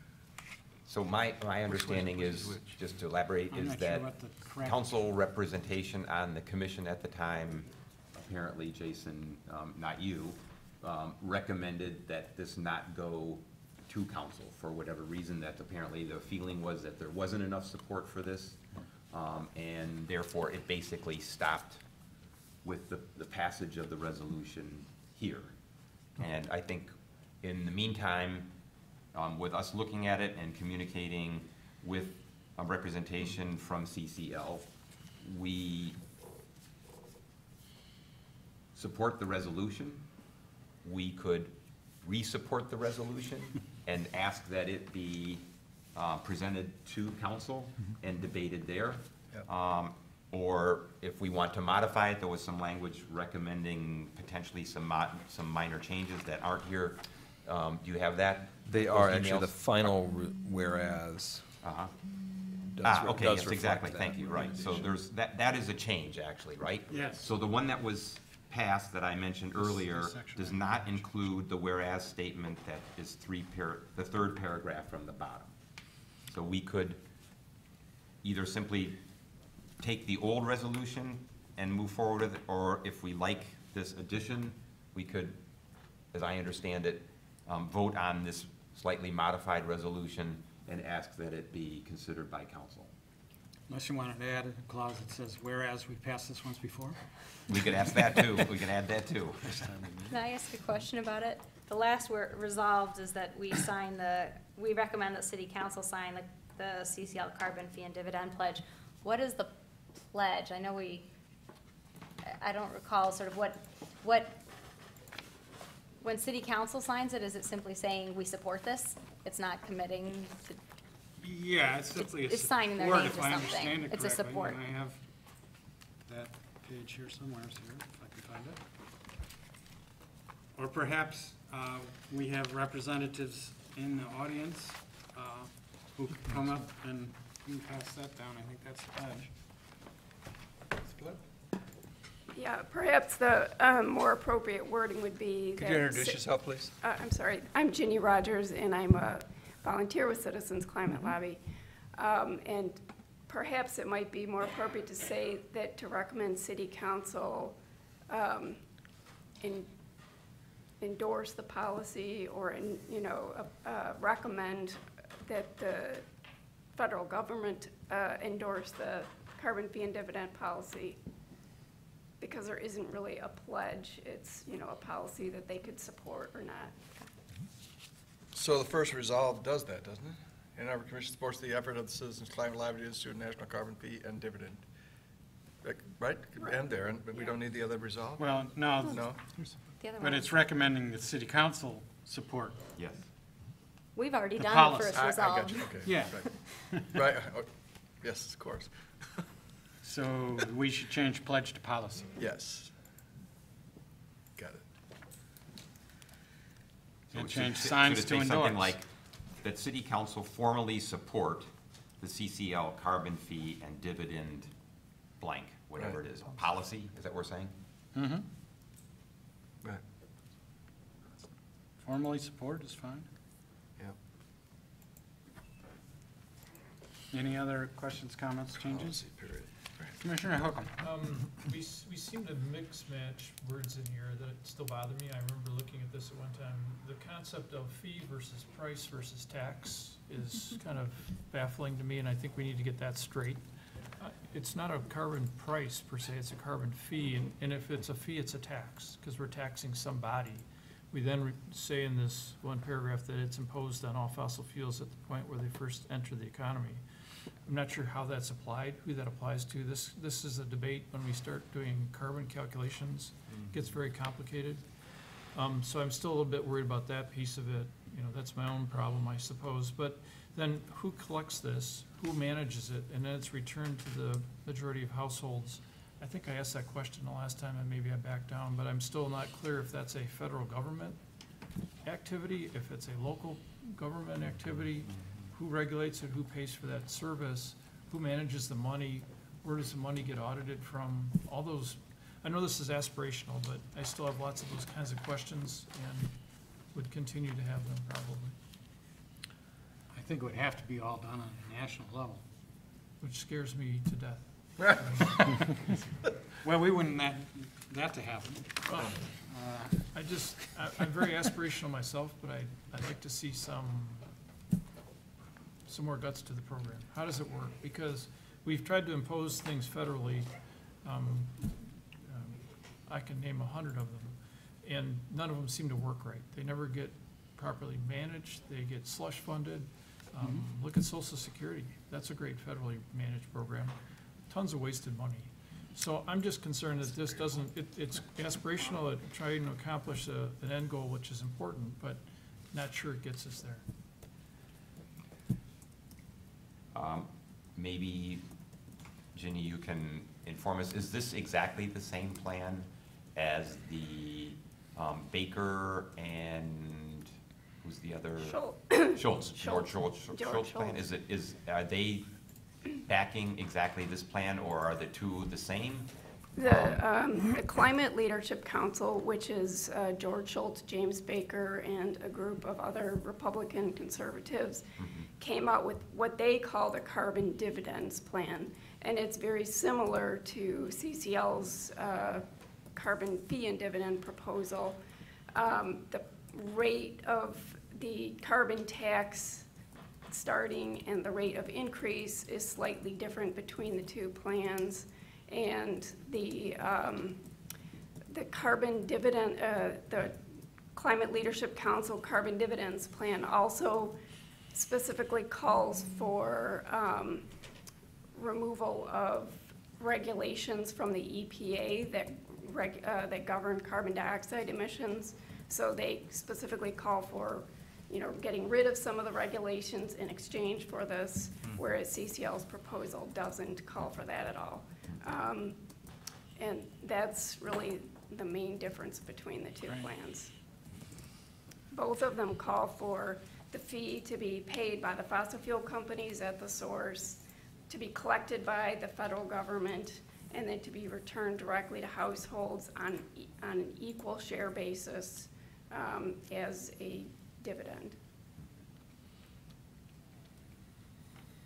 So if we add to this, you know, there are other organizations supporting variations on the carbon fee and dividend program. What we're recommending is the city council support, you know, a carbon fee and dividend as opposed to a carbon tax or not doing anything.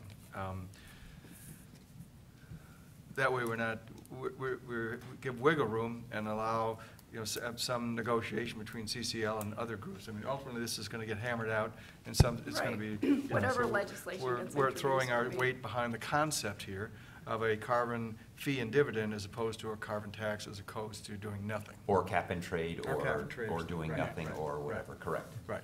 So we could say the Energy Commission supports the effort by citizens lobby and others to institute a carbon fee and dividend program. Right? That wouldn't hurt what you're doing. Yeah, that would be great. And that broadens it a bit, so at least we get into the discussion. I know that we've had discussions here about a local carbon tax, which I thought was a good idea. Apparently you did too. I'd like to move the question. Okay. So are we making this change? Supports efforts by the lobby and others to institute a national carbon fee. Is that? Sure. Okay, I think suggest that's that language change. okay with everybody? Okay, great. And then the resolve now reads, the Ann Arbor Energy Commission, we need to add Yep. that in there, recommends the city council formally support. Do we want to specifically mention the CCL fee and dividend policy? A carbon fee and dividend policy? Yes. Is that good enough? Yeah. Yes. You recommend? Concerns from others? I'm fine with that amendment. Well, I second your motion. How's that? Any other discussion or questions or concerns about the language? If not, Just a small edit under whereas the CCL calls for a plan in which a carbon fee is imposed. It says the point where they first or the first. It says the versus Where I have The- there. they. It's the where that's good, Seven. that's good. Thank you. There's a typo in there. Typo. Where they, referring to fossil fuels as they. I got it. Yeah, let's fix that. Thank you. Anything else? If not, all in favor? Aye. Opposed? Passed with one opposition. Okay. Community greenhouse gas emission target and data staff. Josh McDonald.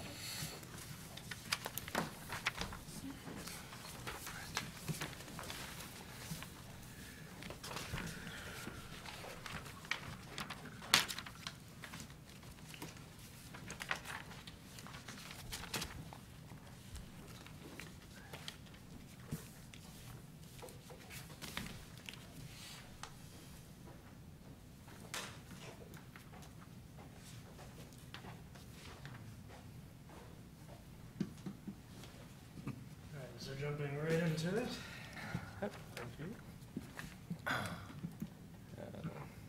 So this is Ann Arbor's greenhouse gas emissions. As you can see, from 2000 to 2015, there was about an 18% reduction in community emissions. The blue bar right there is actually the University of Michigan. The university's their greenhouse gas emissions are a little tricky because while they make up a large part of Ann Arbor's emissions, they have their own climate action plan. So the city doesn't really have much effect on that. As you can see, that kind of light green line there, that's the targets for Ann Arbor, and we actually met it, if just including the community itself. So an outline of the presentation comes in kind of 4 parts.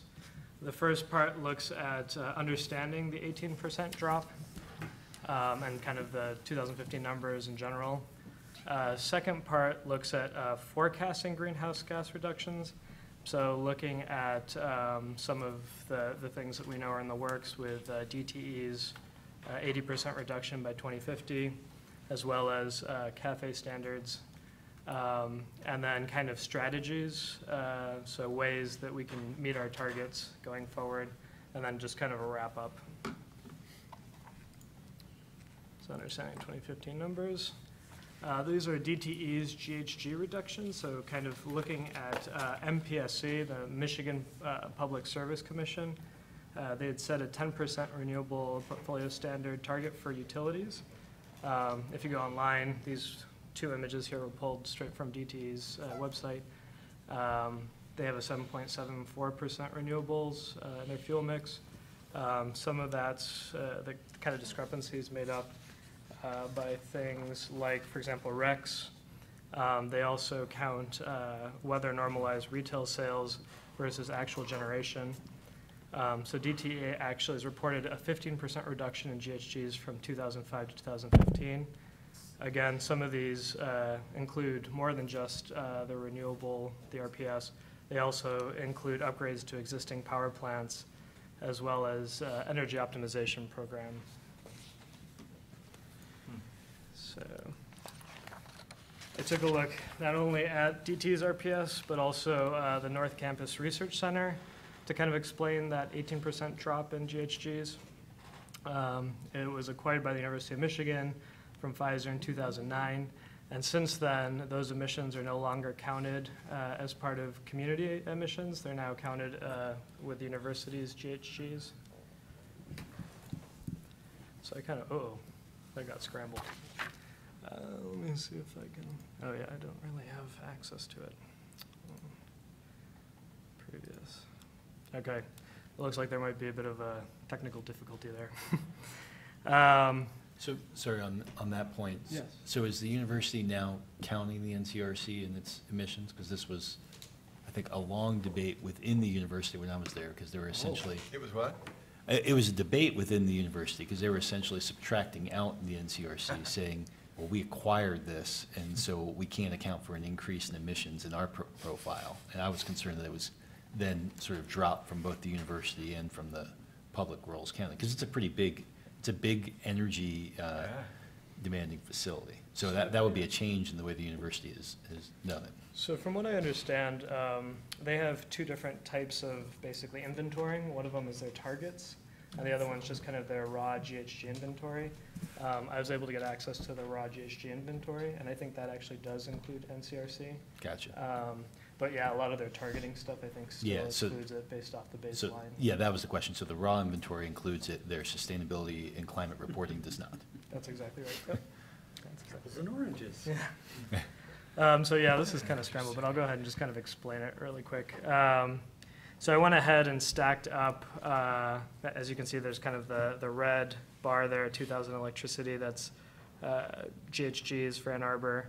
And then in 2000, and then as you see kind of the orange one next to it, that's 2015 electricity. Goes through natural gas, lighter color, again 2015, and then transportation, 2000's in the blue, and then the lighter blue is 2015. I stacked up to see how much of the drop could be accounted by, for example, DTE and NCRC, the North Campus Research Center. While the percentages aren't really coming out here, NCRC for electricity in 2015 accounted for about 3% of the drop, and then DT accounted for about 21% of the drop, and then 7% is other, and we'll get to that in the next slide. Same with natural gas, there's about 9% of NCRC, and then again 7% other. So what accounts for other? Well, we went ahead and took a look at the weather patterns, so kind of averages, heating, cooling days. There was slight variations, but on the whole, I think that they were pretty close. They're evenly matched 2000, 2015, which means that they're pretty good years to kind of compare with one another.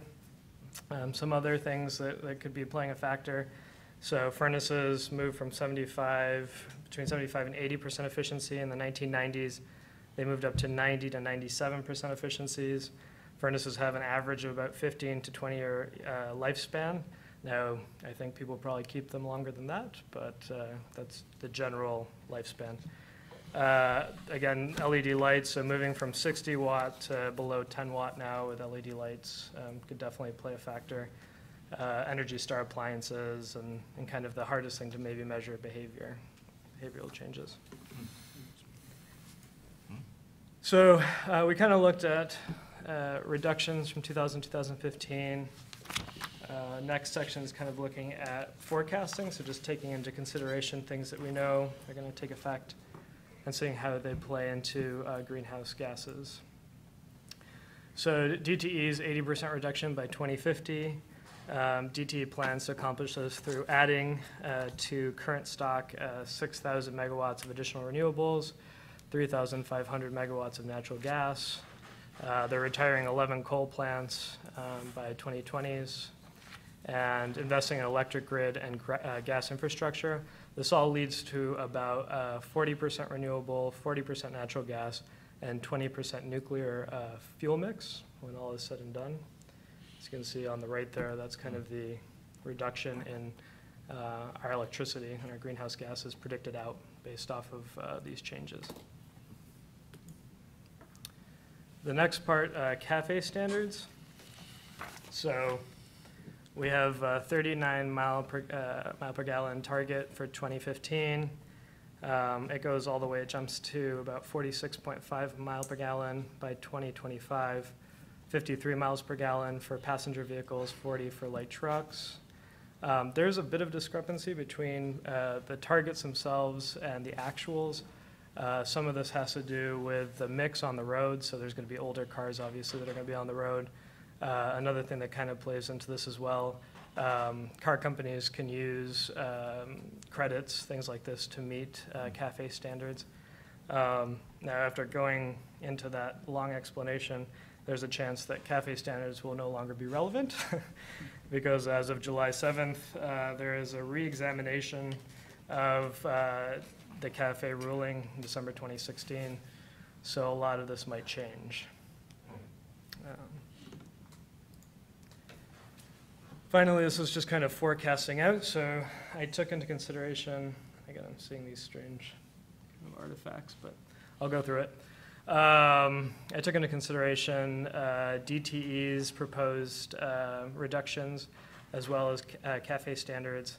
And as we can see here, so kind of the size of the pie is the total relative to the total greenhouse gas emissions. And then as we can see here, they're kind of broken out based off of sector.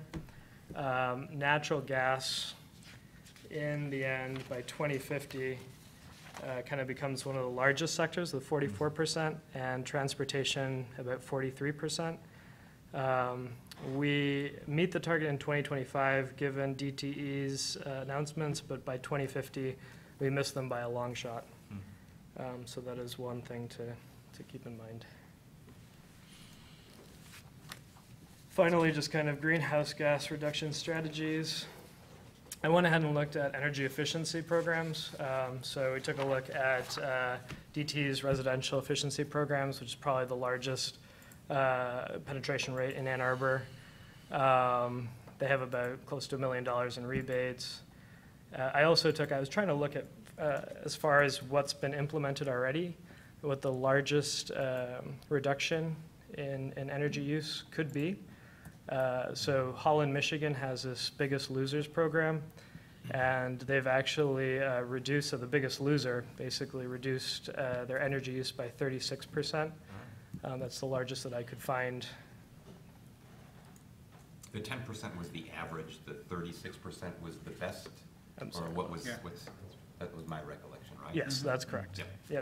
Yeah, so these kind of the numbers you see there, the averages, that kind of bold 36% was the largest one I could find. I also looked at potential. So after looking at what's actually been applied, I wanted to see what theoretically could be done. This is Energy Information Administration. It's a report that was done by them. Chicago, so it's pretty relative to Ann Arbor as far as weather. Done in 2011, so it's a little bit old now. They didn't really have much of an update, but I saw that kind of on the low end, you could save up to 48%, 48.5% of energy, and then on the high end, 58.7%.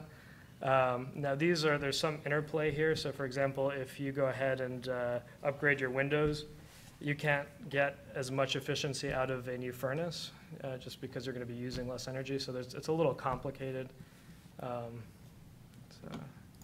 Real quickly on that, I'm assuming where it says 92.5% furnace, this is 2011. Furnaces now in the meantime are up to 97, maybe even 98%. Yeah, that's exactly right. There may be some technological offsets to some of the offsets or canceling out that you talked about too. So this is hopefully a conservative number. Yeah, and even if you're looking at, for example, a CFL, they don't have LED in here.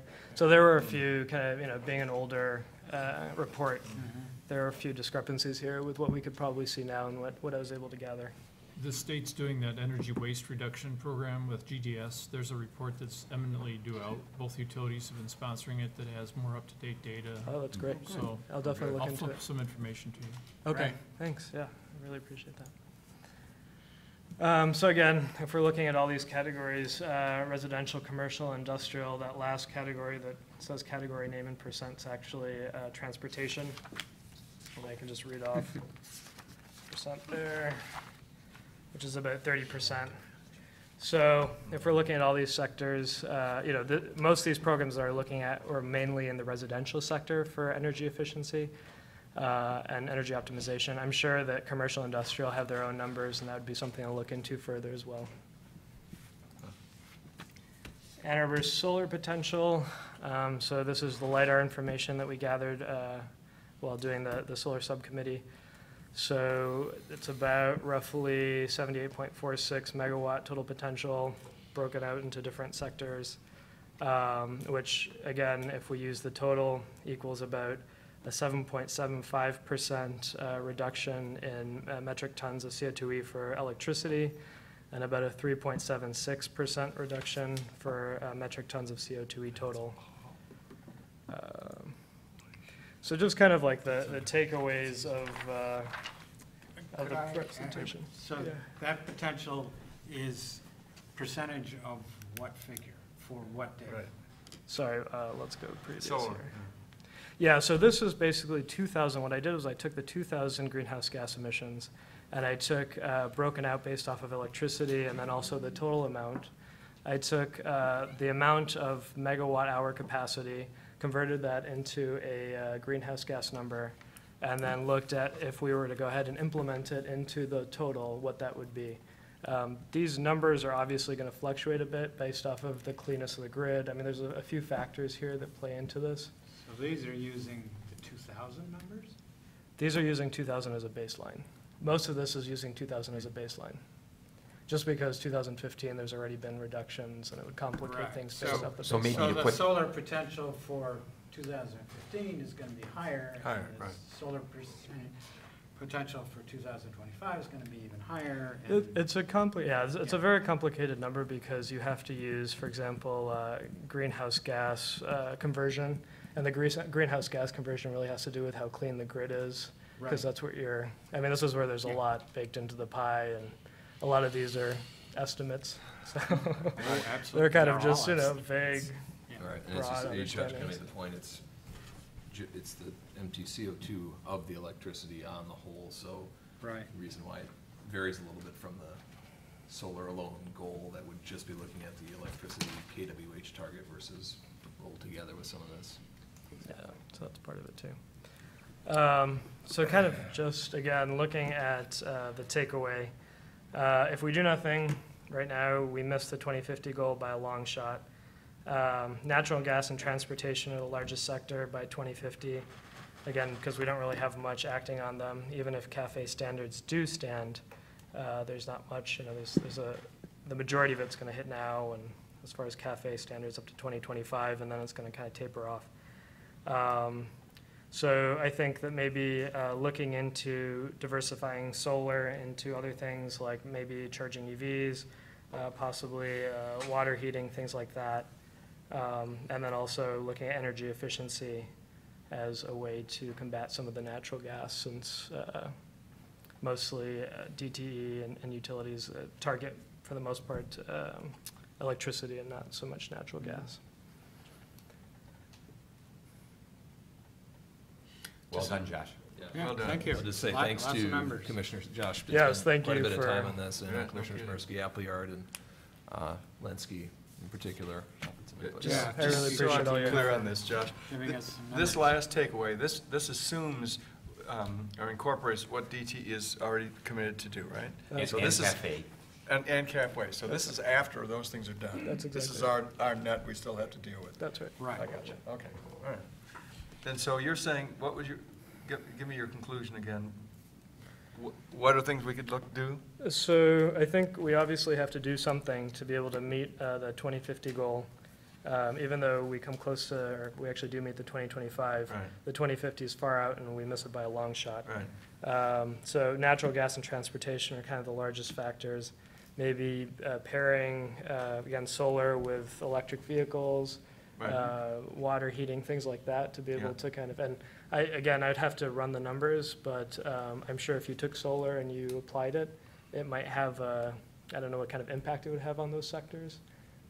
But I definitely think it would be the way to go. One of the, I should have mentioned this during the news part, but did you guys see some article? I'm trying to remember which vehicle manufacturer it was that just said they're no longer, Volvo is no longer making, you know, gasoline, pure gasoline engine vehicles, right? They're all gonna be either hybrid or pure electric. And I think if you look at that transportation category, you factored in CAFE standards on effectively gasoline, well, I mean, it will incorporate some hybrids and things, but if you get, you know, far more EV vehicles at that point, which are, even if they're not solar powered, if they're grid powered, where the grid is gonna be at 80% lower carbon intensity than it is now, I think that chunk will come down quite a lot as well. And there's certainly a chance to convert natural gas furnaces to electric-fired heat pumps, which, you know, the bottom line here is we have to get away from combustion. That's right. Because combustion is what produces greenhouse gases, and get away from that, and we're good. Yeah. And again, these kind of take into consideration certain things that we already know that are kind of forecasted, but obviously, you know, technological advancements, you know, there's a lot of things that could play into this that would totally change the picture. Great. Good work. Thank you. Thank you.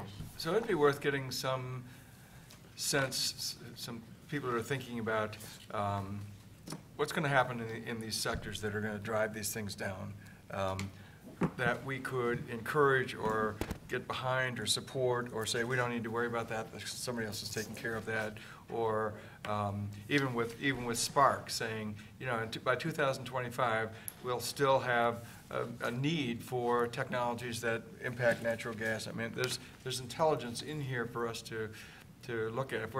If we really want more electric vehicles, then we have to do some things in the city to make that happen. Electric vehicle charging, you know, if we want them done with solar, we need to say with the solar, they're going to waive solar tax for those people that add electric vehicle charging to their solar systems in their house. If, you know, those kinds of things, property taxes for commercial, and begin to look at how we would move that and look at other cities that have done some of this stuff, perhaps, and bring in some thought leaders on this subject to see what's what.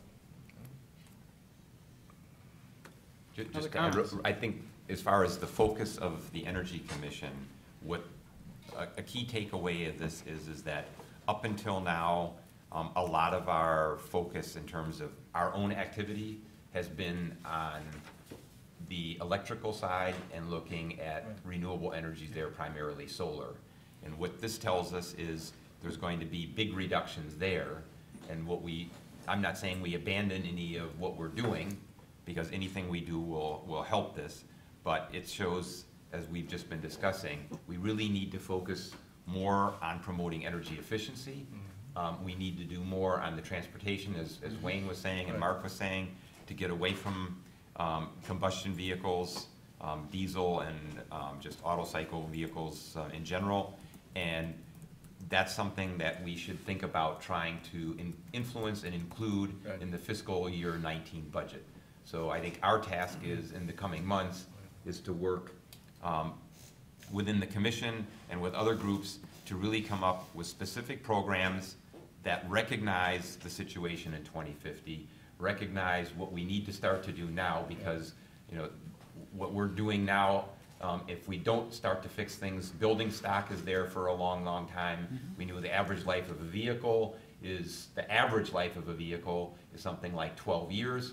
And as Wayne keeps on pointing out, all this stuff, basically the CO2 accumulates in the atmosphere and stays there for decades. So we really should be focusing our efforts in the next couple of months on programs to address the issues that are really there in 2025 and especially 2050, and how we start to cut those now. And put that and make recommendations on how to work that into the budget and get funding for it. Yeah, just add a comment again. Sure. I love it.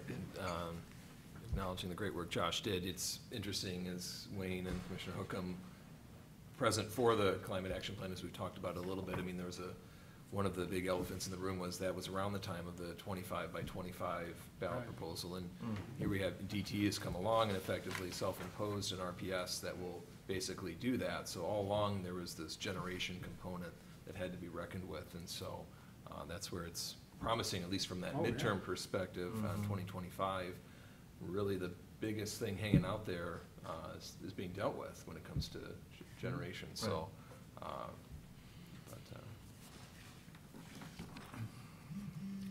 Other questions or comments? Well, Interesting. Great job. great to have all these numbers and graphs and everything. And, yeah, wonderful job. Thank you. Moving right along. Memorandum regarding allocation of climate and sustainability funding. Sustainability funding, yes. So before you have a 4-page document, no, 6-page document that was drafted by the Environmental Commission and passed as a resolution of sorts. This is not the resolution. Looking for the resolution, but, oh. So, this is basically to recommend to the city administrator, or to ask council to recommend to the city administrator, that the money that's currently in the budget of $165,000 be allocated as written in the memo.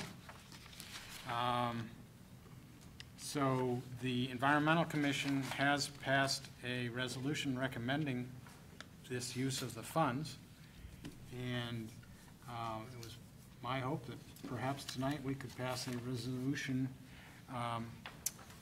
promoting the same. If I may piggyback on Wayne's comments, just to remind everyone, we actually looked at this as a commission. Thank you. In our May meeting. Our May meeting was before City Council acted and finalized the fiscal year 18 budget. And at that time, we still had an approved resolution of our own calling for more funding. And we decided not to act on this because we did not want to undermine our own resolution, pushing the city to allocate even more funds to climate action. So we've seen this before. My recollection is, and I was involved in this on the Environmental Commission, this didn't change from what we talked about back in May. And what Wayne is asking for and what I support is that we add the weight of the Energy Commission behind the action of the Environmental Commission as a recommendation to the city administrator to spend the $165,000 as outlined here.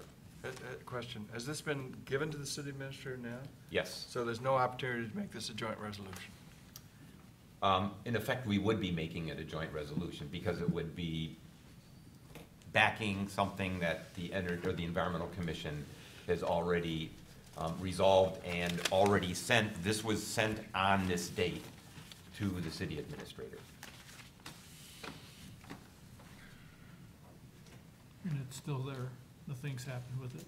It was sent to the administrator, he's got it on hold. We don't have any official feedback from the administrator. I will say that Wayne and Susan and I sent a letter to the administrator because we understand that one of the recommendations in here to hire 2 full-time positions, basically taking the positions that Josh and Emily currently hold as temporary positions, that those be made into permanent positions.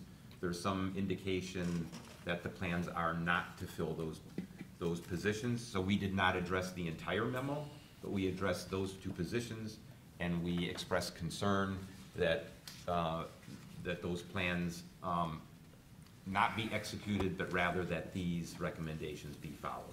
That was sent about just a week ago, speaking just for the three of us, not necessarily for the commissions as a whole, and that's why Wayne would like the weight of the commission behind this, and not just with regards to those two positions, but for the other aspects of the funding as well. Thank you. So is the motion to endorse this or to join in as a, as a co-author of this, or how? We just saying the Energy Commission endorses this letter, or throws us sort of behind, or? That's sufficient, I think. So I move that we vote to endorse this memorandum and communicate such endorsement to city administrator and the city council. It's a little bit loose, but probably sufficient. Yeah, we could also vote to simply send the same memo ourselves directly. Okay. Perhaps one and the same. Perhaps Can you one is- clarify one more time? Because I see 2 FTEs, but it's split into 1.5.5. So are we recommending 3 people?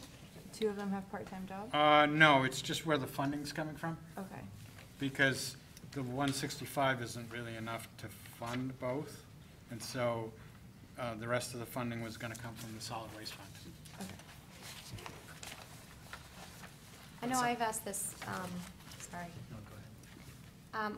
I think I've asked this at previous meetings, but I don't know, I've never seen still any analysis around the cost benefit of some of these investments.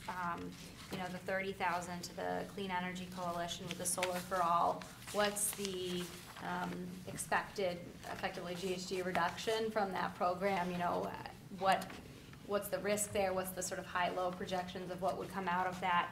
Similarly, with the partnership with Washtenaw County, you know, you get, sounds like 55 households for roughly $5,000. You know, what does that come out to? I have a hard time because the memo says that we believe that these are the best way to maximize the effectiveness of the allotted funds. And while I support the piece saying that it's, you know, this is really important funding, I don't know that that's true. I haven't seen anything to suggest that, you know, that it's been compared to other ways to spend that, and what the effectiveness or impact would be if it were spent in other ways. So I just want to register that, to me, that feels like a disconnect in the messaging here. Yeah, I would agree with that. I mean, I think, to me, you know, the core piece here, getting up to 2 FTEs makes a lot of sense. But this also then says, and we should dictate where $60,000 is spent from that. To me, part of that, and I don't know how Nate or others would feel about that, you'd actually want the staff doing this to help figure out what the best ways and to be able to allocate those funds as well. So these may very well be the highest uses of it, but you know, particularly the appliance replacement and rental property. I know we've talked a lot about rental properties as potentially high impact. I have no idea though if spending $28,750 in that is a good or the best way of getting about this. So it feels overly prescriptive at the program level, although at the functional level of the staffing, I think that we do need, because my fear would be if we don't get the right staffing, none of the program work gets done. It is a pilot program, so part of it's to figure out whether or not it is a good program. Yeah. Yeah, I agree. I just, it's hard to see the rationale for why that, but. Well, Wayne, you're on the Environmental Commission, right? No. Don't we? John is. Yes. Well, what was the thinking of the Environmental Commission when they developed these, this plan? I'll try to address some of the questions that have been posed. Currently, Nate, correct me if I'm wrong, we're providing $35,000 to the Clean Energy Commission. That's been the spending level up until now, is that correct? Just for the solar program. Yeah, just for the solar program. And that's the report we received first thing today. Basically, yeah, that funds the A2 Solar Club and the project, and specifically the project management that CEC has been providing the city and those of us that have been working on the program to administer that program. So that's where that $30,000 essentially would be spent to continue that, as well as to potentially support, and I'll talk a little bit later, some community solar activities. And we've already talked to CEC in a non-binding way, but with the person that's basically the CFO of the organization and the lead on the program, that these funds could be used to also support community solar development activities. As far as the $5,000 to partner with Washtenaw County, as it states that we've been spending $3,000, the feeling is that that's a good cooperative effort. Was any analysis done of $5,000 in detail, and what's the value proposition of that versus others? No, that wasn't done. So the feeling was that that was something that was mutually beneficial, and we wanted to continue, right, Wayne? I would just clarify that the other $5,000 was for outreach materials and related promotion of any of the above, of which a portion went to help Washtenaw County. And then, go ahead.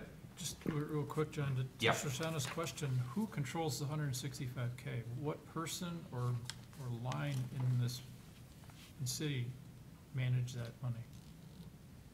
So right now, why don't you answer that? Yeah, well, if we recall, so it falls essentially to systems planning or my unit. Last year around this time, the concepts in a survey was even provided to both energy and environmental commissions to weigh in on some of the ideas. And so, but it's my unit that manages these funds. And I would just say, by way of weighing in, that we have with the solar program something that's ongoing, so leaving a horse in midstream versus anything else. I mean, I think opening up for proposals or more time for the commission to weigh in, these dollars aren't tied to the fiscal year. They can be utilized without regard to the fiscal year, as we say. So there would be an additional opportunity for commission input on utilizing the remaining dollars. So if a citizen were to ask, how were these funds spent and what benefits were received, is there a report out there that in cyberspace, or? There's been communication, certainly council asks those sorts of questions, as does the administrator. So that's the kind of information that we relay today around the solar program, for instance. I mean, those are general metrics that go along with that portion of the program. Can the commission access that kind of information or not? Oh, sure. I mean, when it comes to, I think that would be part if depending on what level of weighing in you want to do, that building off of this kind of discussion is something that we could have at a September work session, for instance. Okay. Thanks. Real briefly, I'll sort of jump ahead to the solar subcommittee that's been meeting. Sarah and I sit on it along with members of the Environmental Commission, and also Joss is on the committee. And we are looking at the sustainability framework and the dashboard. As Matt told us this morning, the framework was adopted by council, but the specific measures, the 38 indicators, are not something formally adopted by the city and can be changed. And the subcommittee is looking at metrics that are relevant to energy and environment, not some of the other ones that are related to community and things like that. Not that they aren't important to the community from a sustainability perspective, but not to these two commissions. And specifically now to your question, we would like to modify some of the dashboard indicators so that they better reflect things that we can measure and drive and influence, and that would include the effectiveness of a program like the Solar for All program.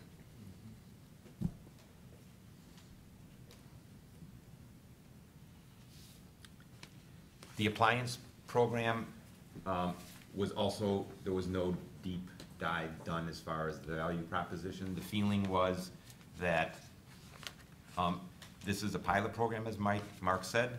It's something that is with really driving programs towards energy efficiency in residences that are typically occupied by middle and lower income people. The feeling was that across city values, the values and I should say the priorities also of the city is that we make housing more affordable for people in those income classes, and therefore this was a valuable program. But was it weighed over 3 other alternatives? No.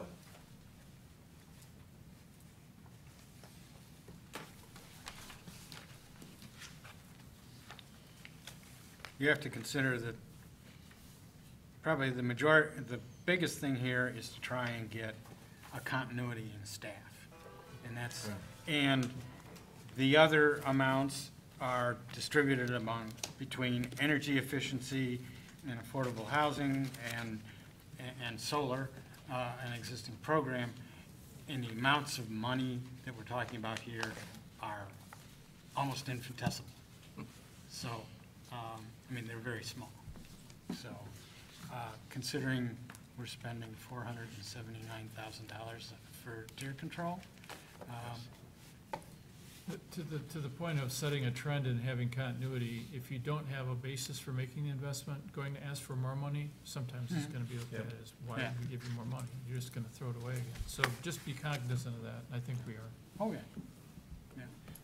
I have a question to piggyback actually on others. Sure. Nate and Wayne, if we make this recommendation, it does sound prescriptive, but actually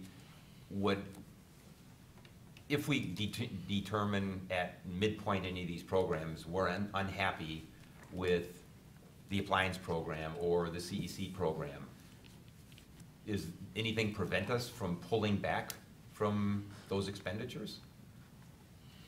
This isn't binding to anybody. Yeah. Come on. Yeah, right. So, but I mean, course.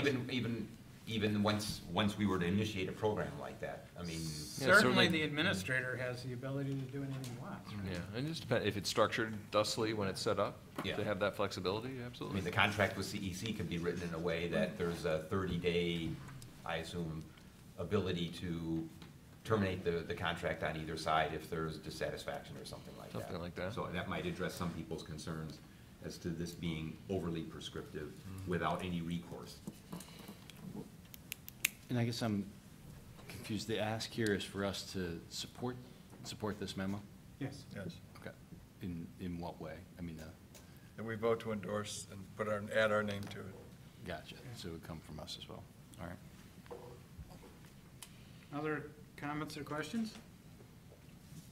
If not, I'll take it to. I'd like to know what the transparency of how these funds are being spent.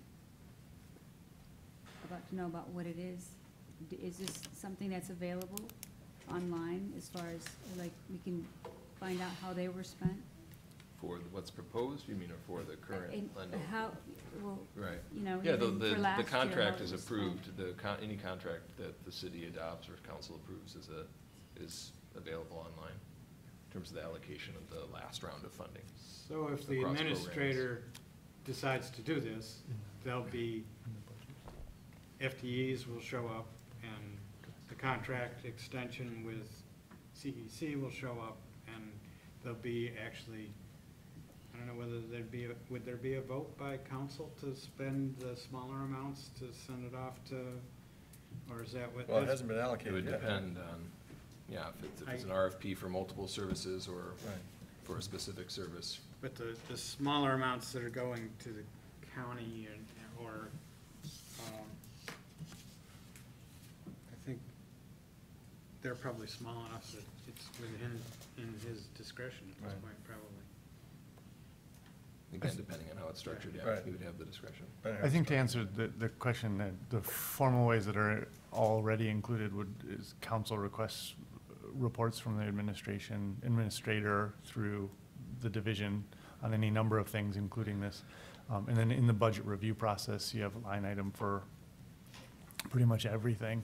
And then we certainly could request the administrator to give us feedback about how these monies were ultimately spent. I mean, or Mr. Geyser could simply just let us know. Right. Yeah, but it's all, I mean, Good it's question. there, it's available, but can connect you with it, certainly. It's all through the contract approval process. In terms of last fiscal year's work, how it was divvied up. Any other questions? There's a motion on the floor. There's a motion on the floor to support this memo. All in favor? Aye. Aye. Opposed? Nay. Okay. It passes with one opposition. Moving right along to committee updates. Do we have committee updates? Climate action plan, I don't think there's any update there. Yeah, kind of covered that in the presentation a little bit. Renewable energies, we kind of covered that in the solar update. If I may real quickly just remind everyone, we formed a community solar subcommittee that has members from the commission, from, I'll call it business or industry, and then some community volunteers. We have our first meeting this Thursday at 5 o'clock here at City Hall in the basement. There are 17 people that have indicated interest. I've put together a straw man that I reviewed with Wayne on how to potentially organize this. And we think it's at least a good starting point that we'll discuss in the meeting. So I will send that out tonight or early tomorrow.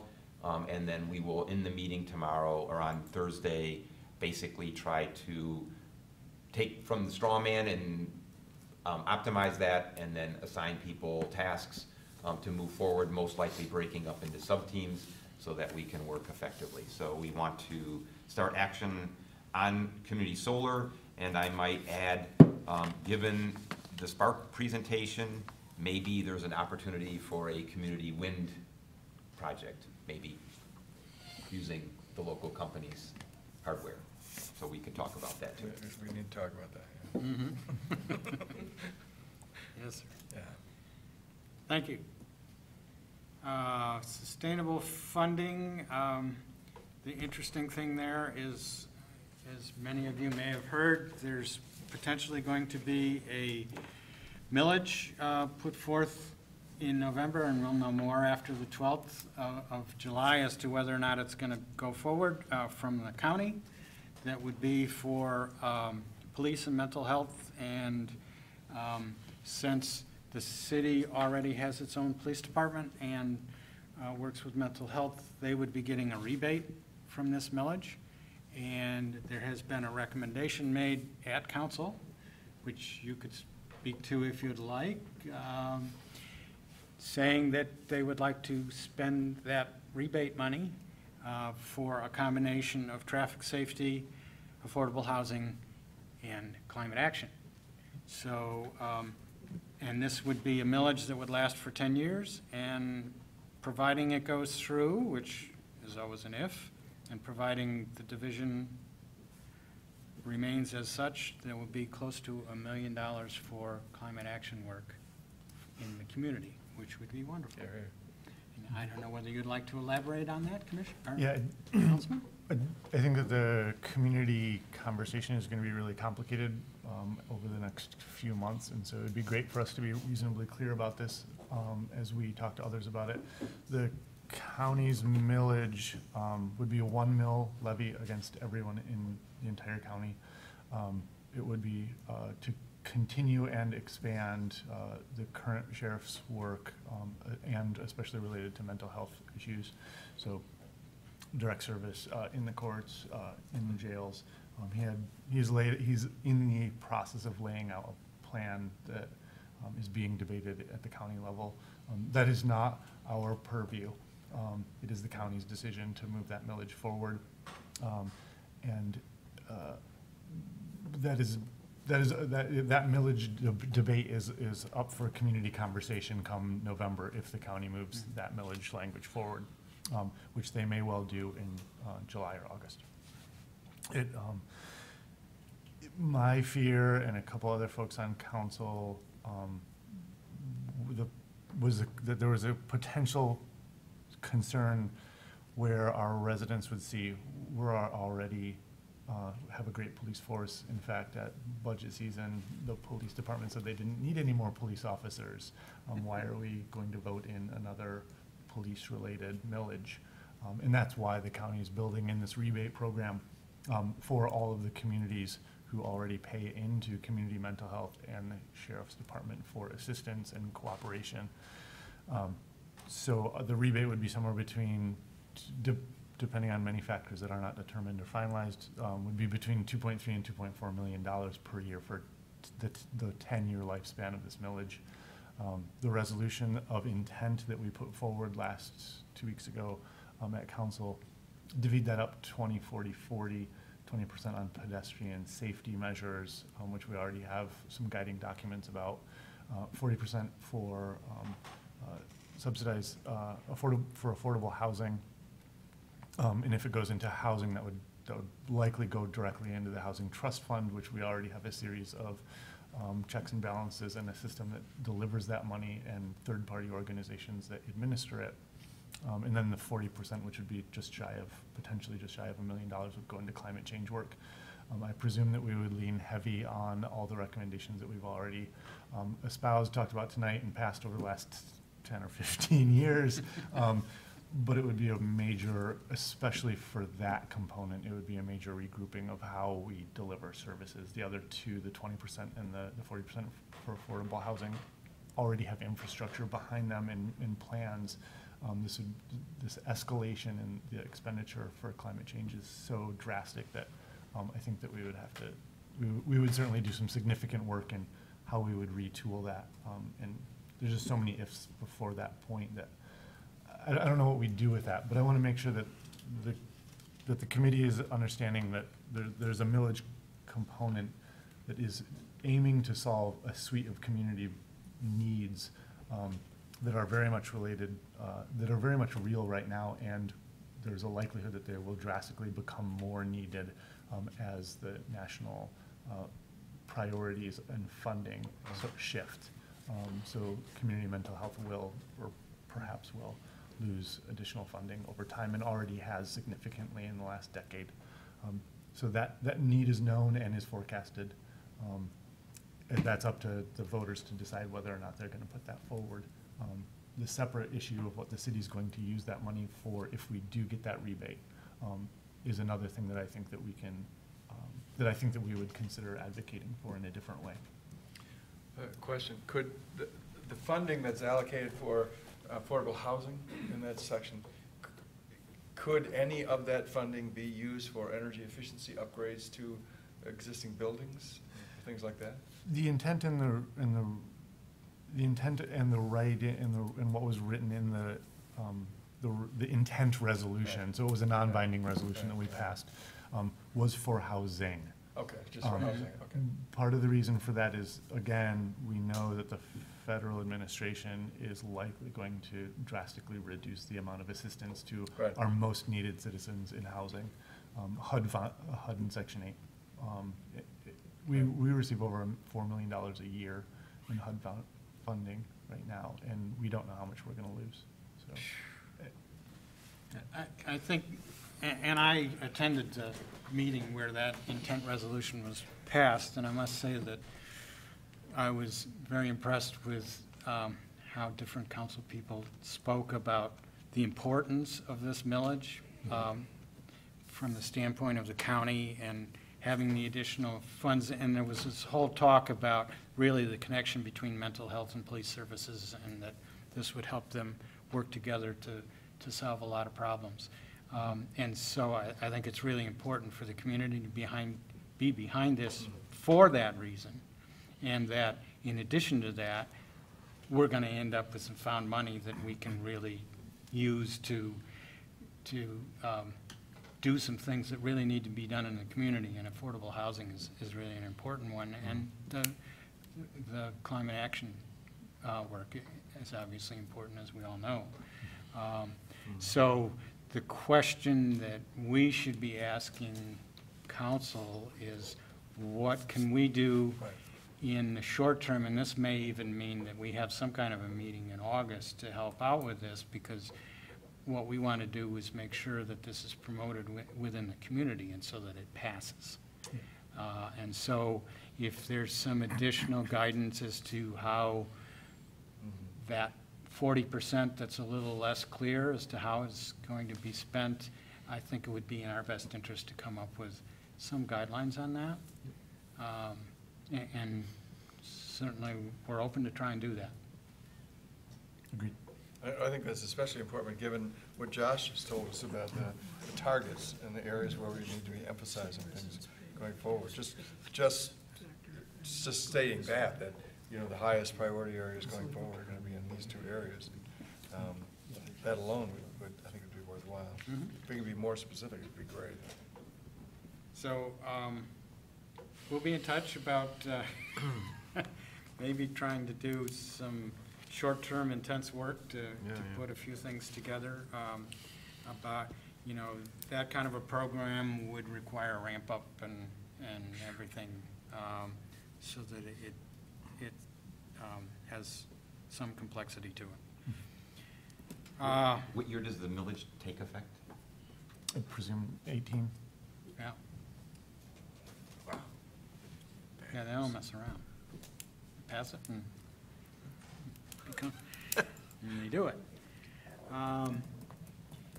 We're now to the point where we ask for a second round of public input. So if anyone's still awake out there and has anything that they'd like to say concerning energy, we're more than welcome to hear it. And if not, everyone's not, we'll close the public input section. Items for the next agenda, and I guess before we ask for items for the next agenda, the question is, when is the next agenda? It has been in the past a fact that we have not had a meeting in August. Given what we just talked about with the potential, which we won't know until the 12th, there may be a real good reason to have one in August. I don't know whether anyone has any comments about it at this point. That would be on the 8th? No. Oh, yeah, on the 8th. Yes. Do we hold meetings on election days? Is that the election day? It is the election day. City council postpones its meeting the day before. Okay. Just, I don't know our. We did have one. I would imagine you wouldn't be here. If it was on I will the- probably be busy that day. Yeah. But don't let me hold you back. No. So there is an option to do it on another day, but I don't think we necessarily need to change that. I may have to check with the clerk's office to see if there's something. They don't close City Hall? I mean, is it it's not a, It's okay. Yeah, I don't know that it is necessary to postpone, to move the date. does anyone have any comments? I think we should meet. Okay. I suppose we could take it to a vote. How many people will come and meet? How many people want another meeting? Well, hold up here. Come on, you guys, hold up here. I'll come.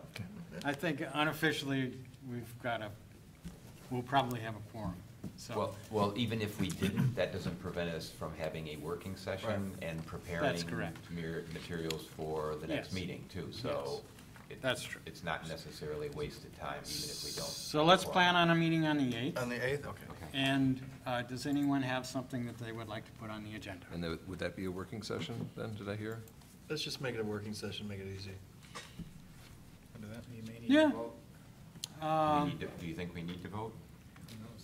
Because Well- otherwise we wouldn't vote until September, which is Right. still 2 months before the election, right?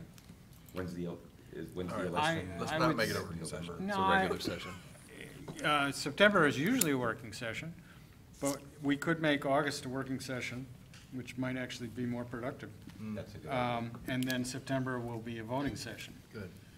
And we'll have a month and a half before the election. And I'm sure that would work. I doubt if we're going to produce something Well, if we have a between quorum, now and we could August. vote at a working session if we have a quorum, right? No. Working sessions are working sessions, and I think That's how the group has typically done it. customarily, and I'm not sure that it's actually, it might actually be written in bylaws, I'm not sure. I don't think that it is. But by certainly custom. all other commissions, if they have a working session and council, there are no votes. All right. So, So you not asked not for that people agenda don't work items? during a regular session, but, So you asked for agenda items for that meeting? yes. I think one is maybe a review and recommendations on how to put meat on the bones of the past 5 climate action programs that we worked on, and in particular, probably the energy efficiency and the transportation programs. Mhm. Because some of the fund programs already got funding. Yeah. Like the community grants. Right. So that's down to 4. We could look at the other 2, but I think given what we heard today, the 2 important ones are transportation and energy efficiency. Yeah. Sounds good. Sounds Anything good. else? You can always add something to the agenda later, so. I'm going to call this meeting adjourned at 17 minutes to 9. Thank you, good work, good presentation.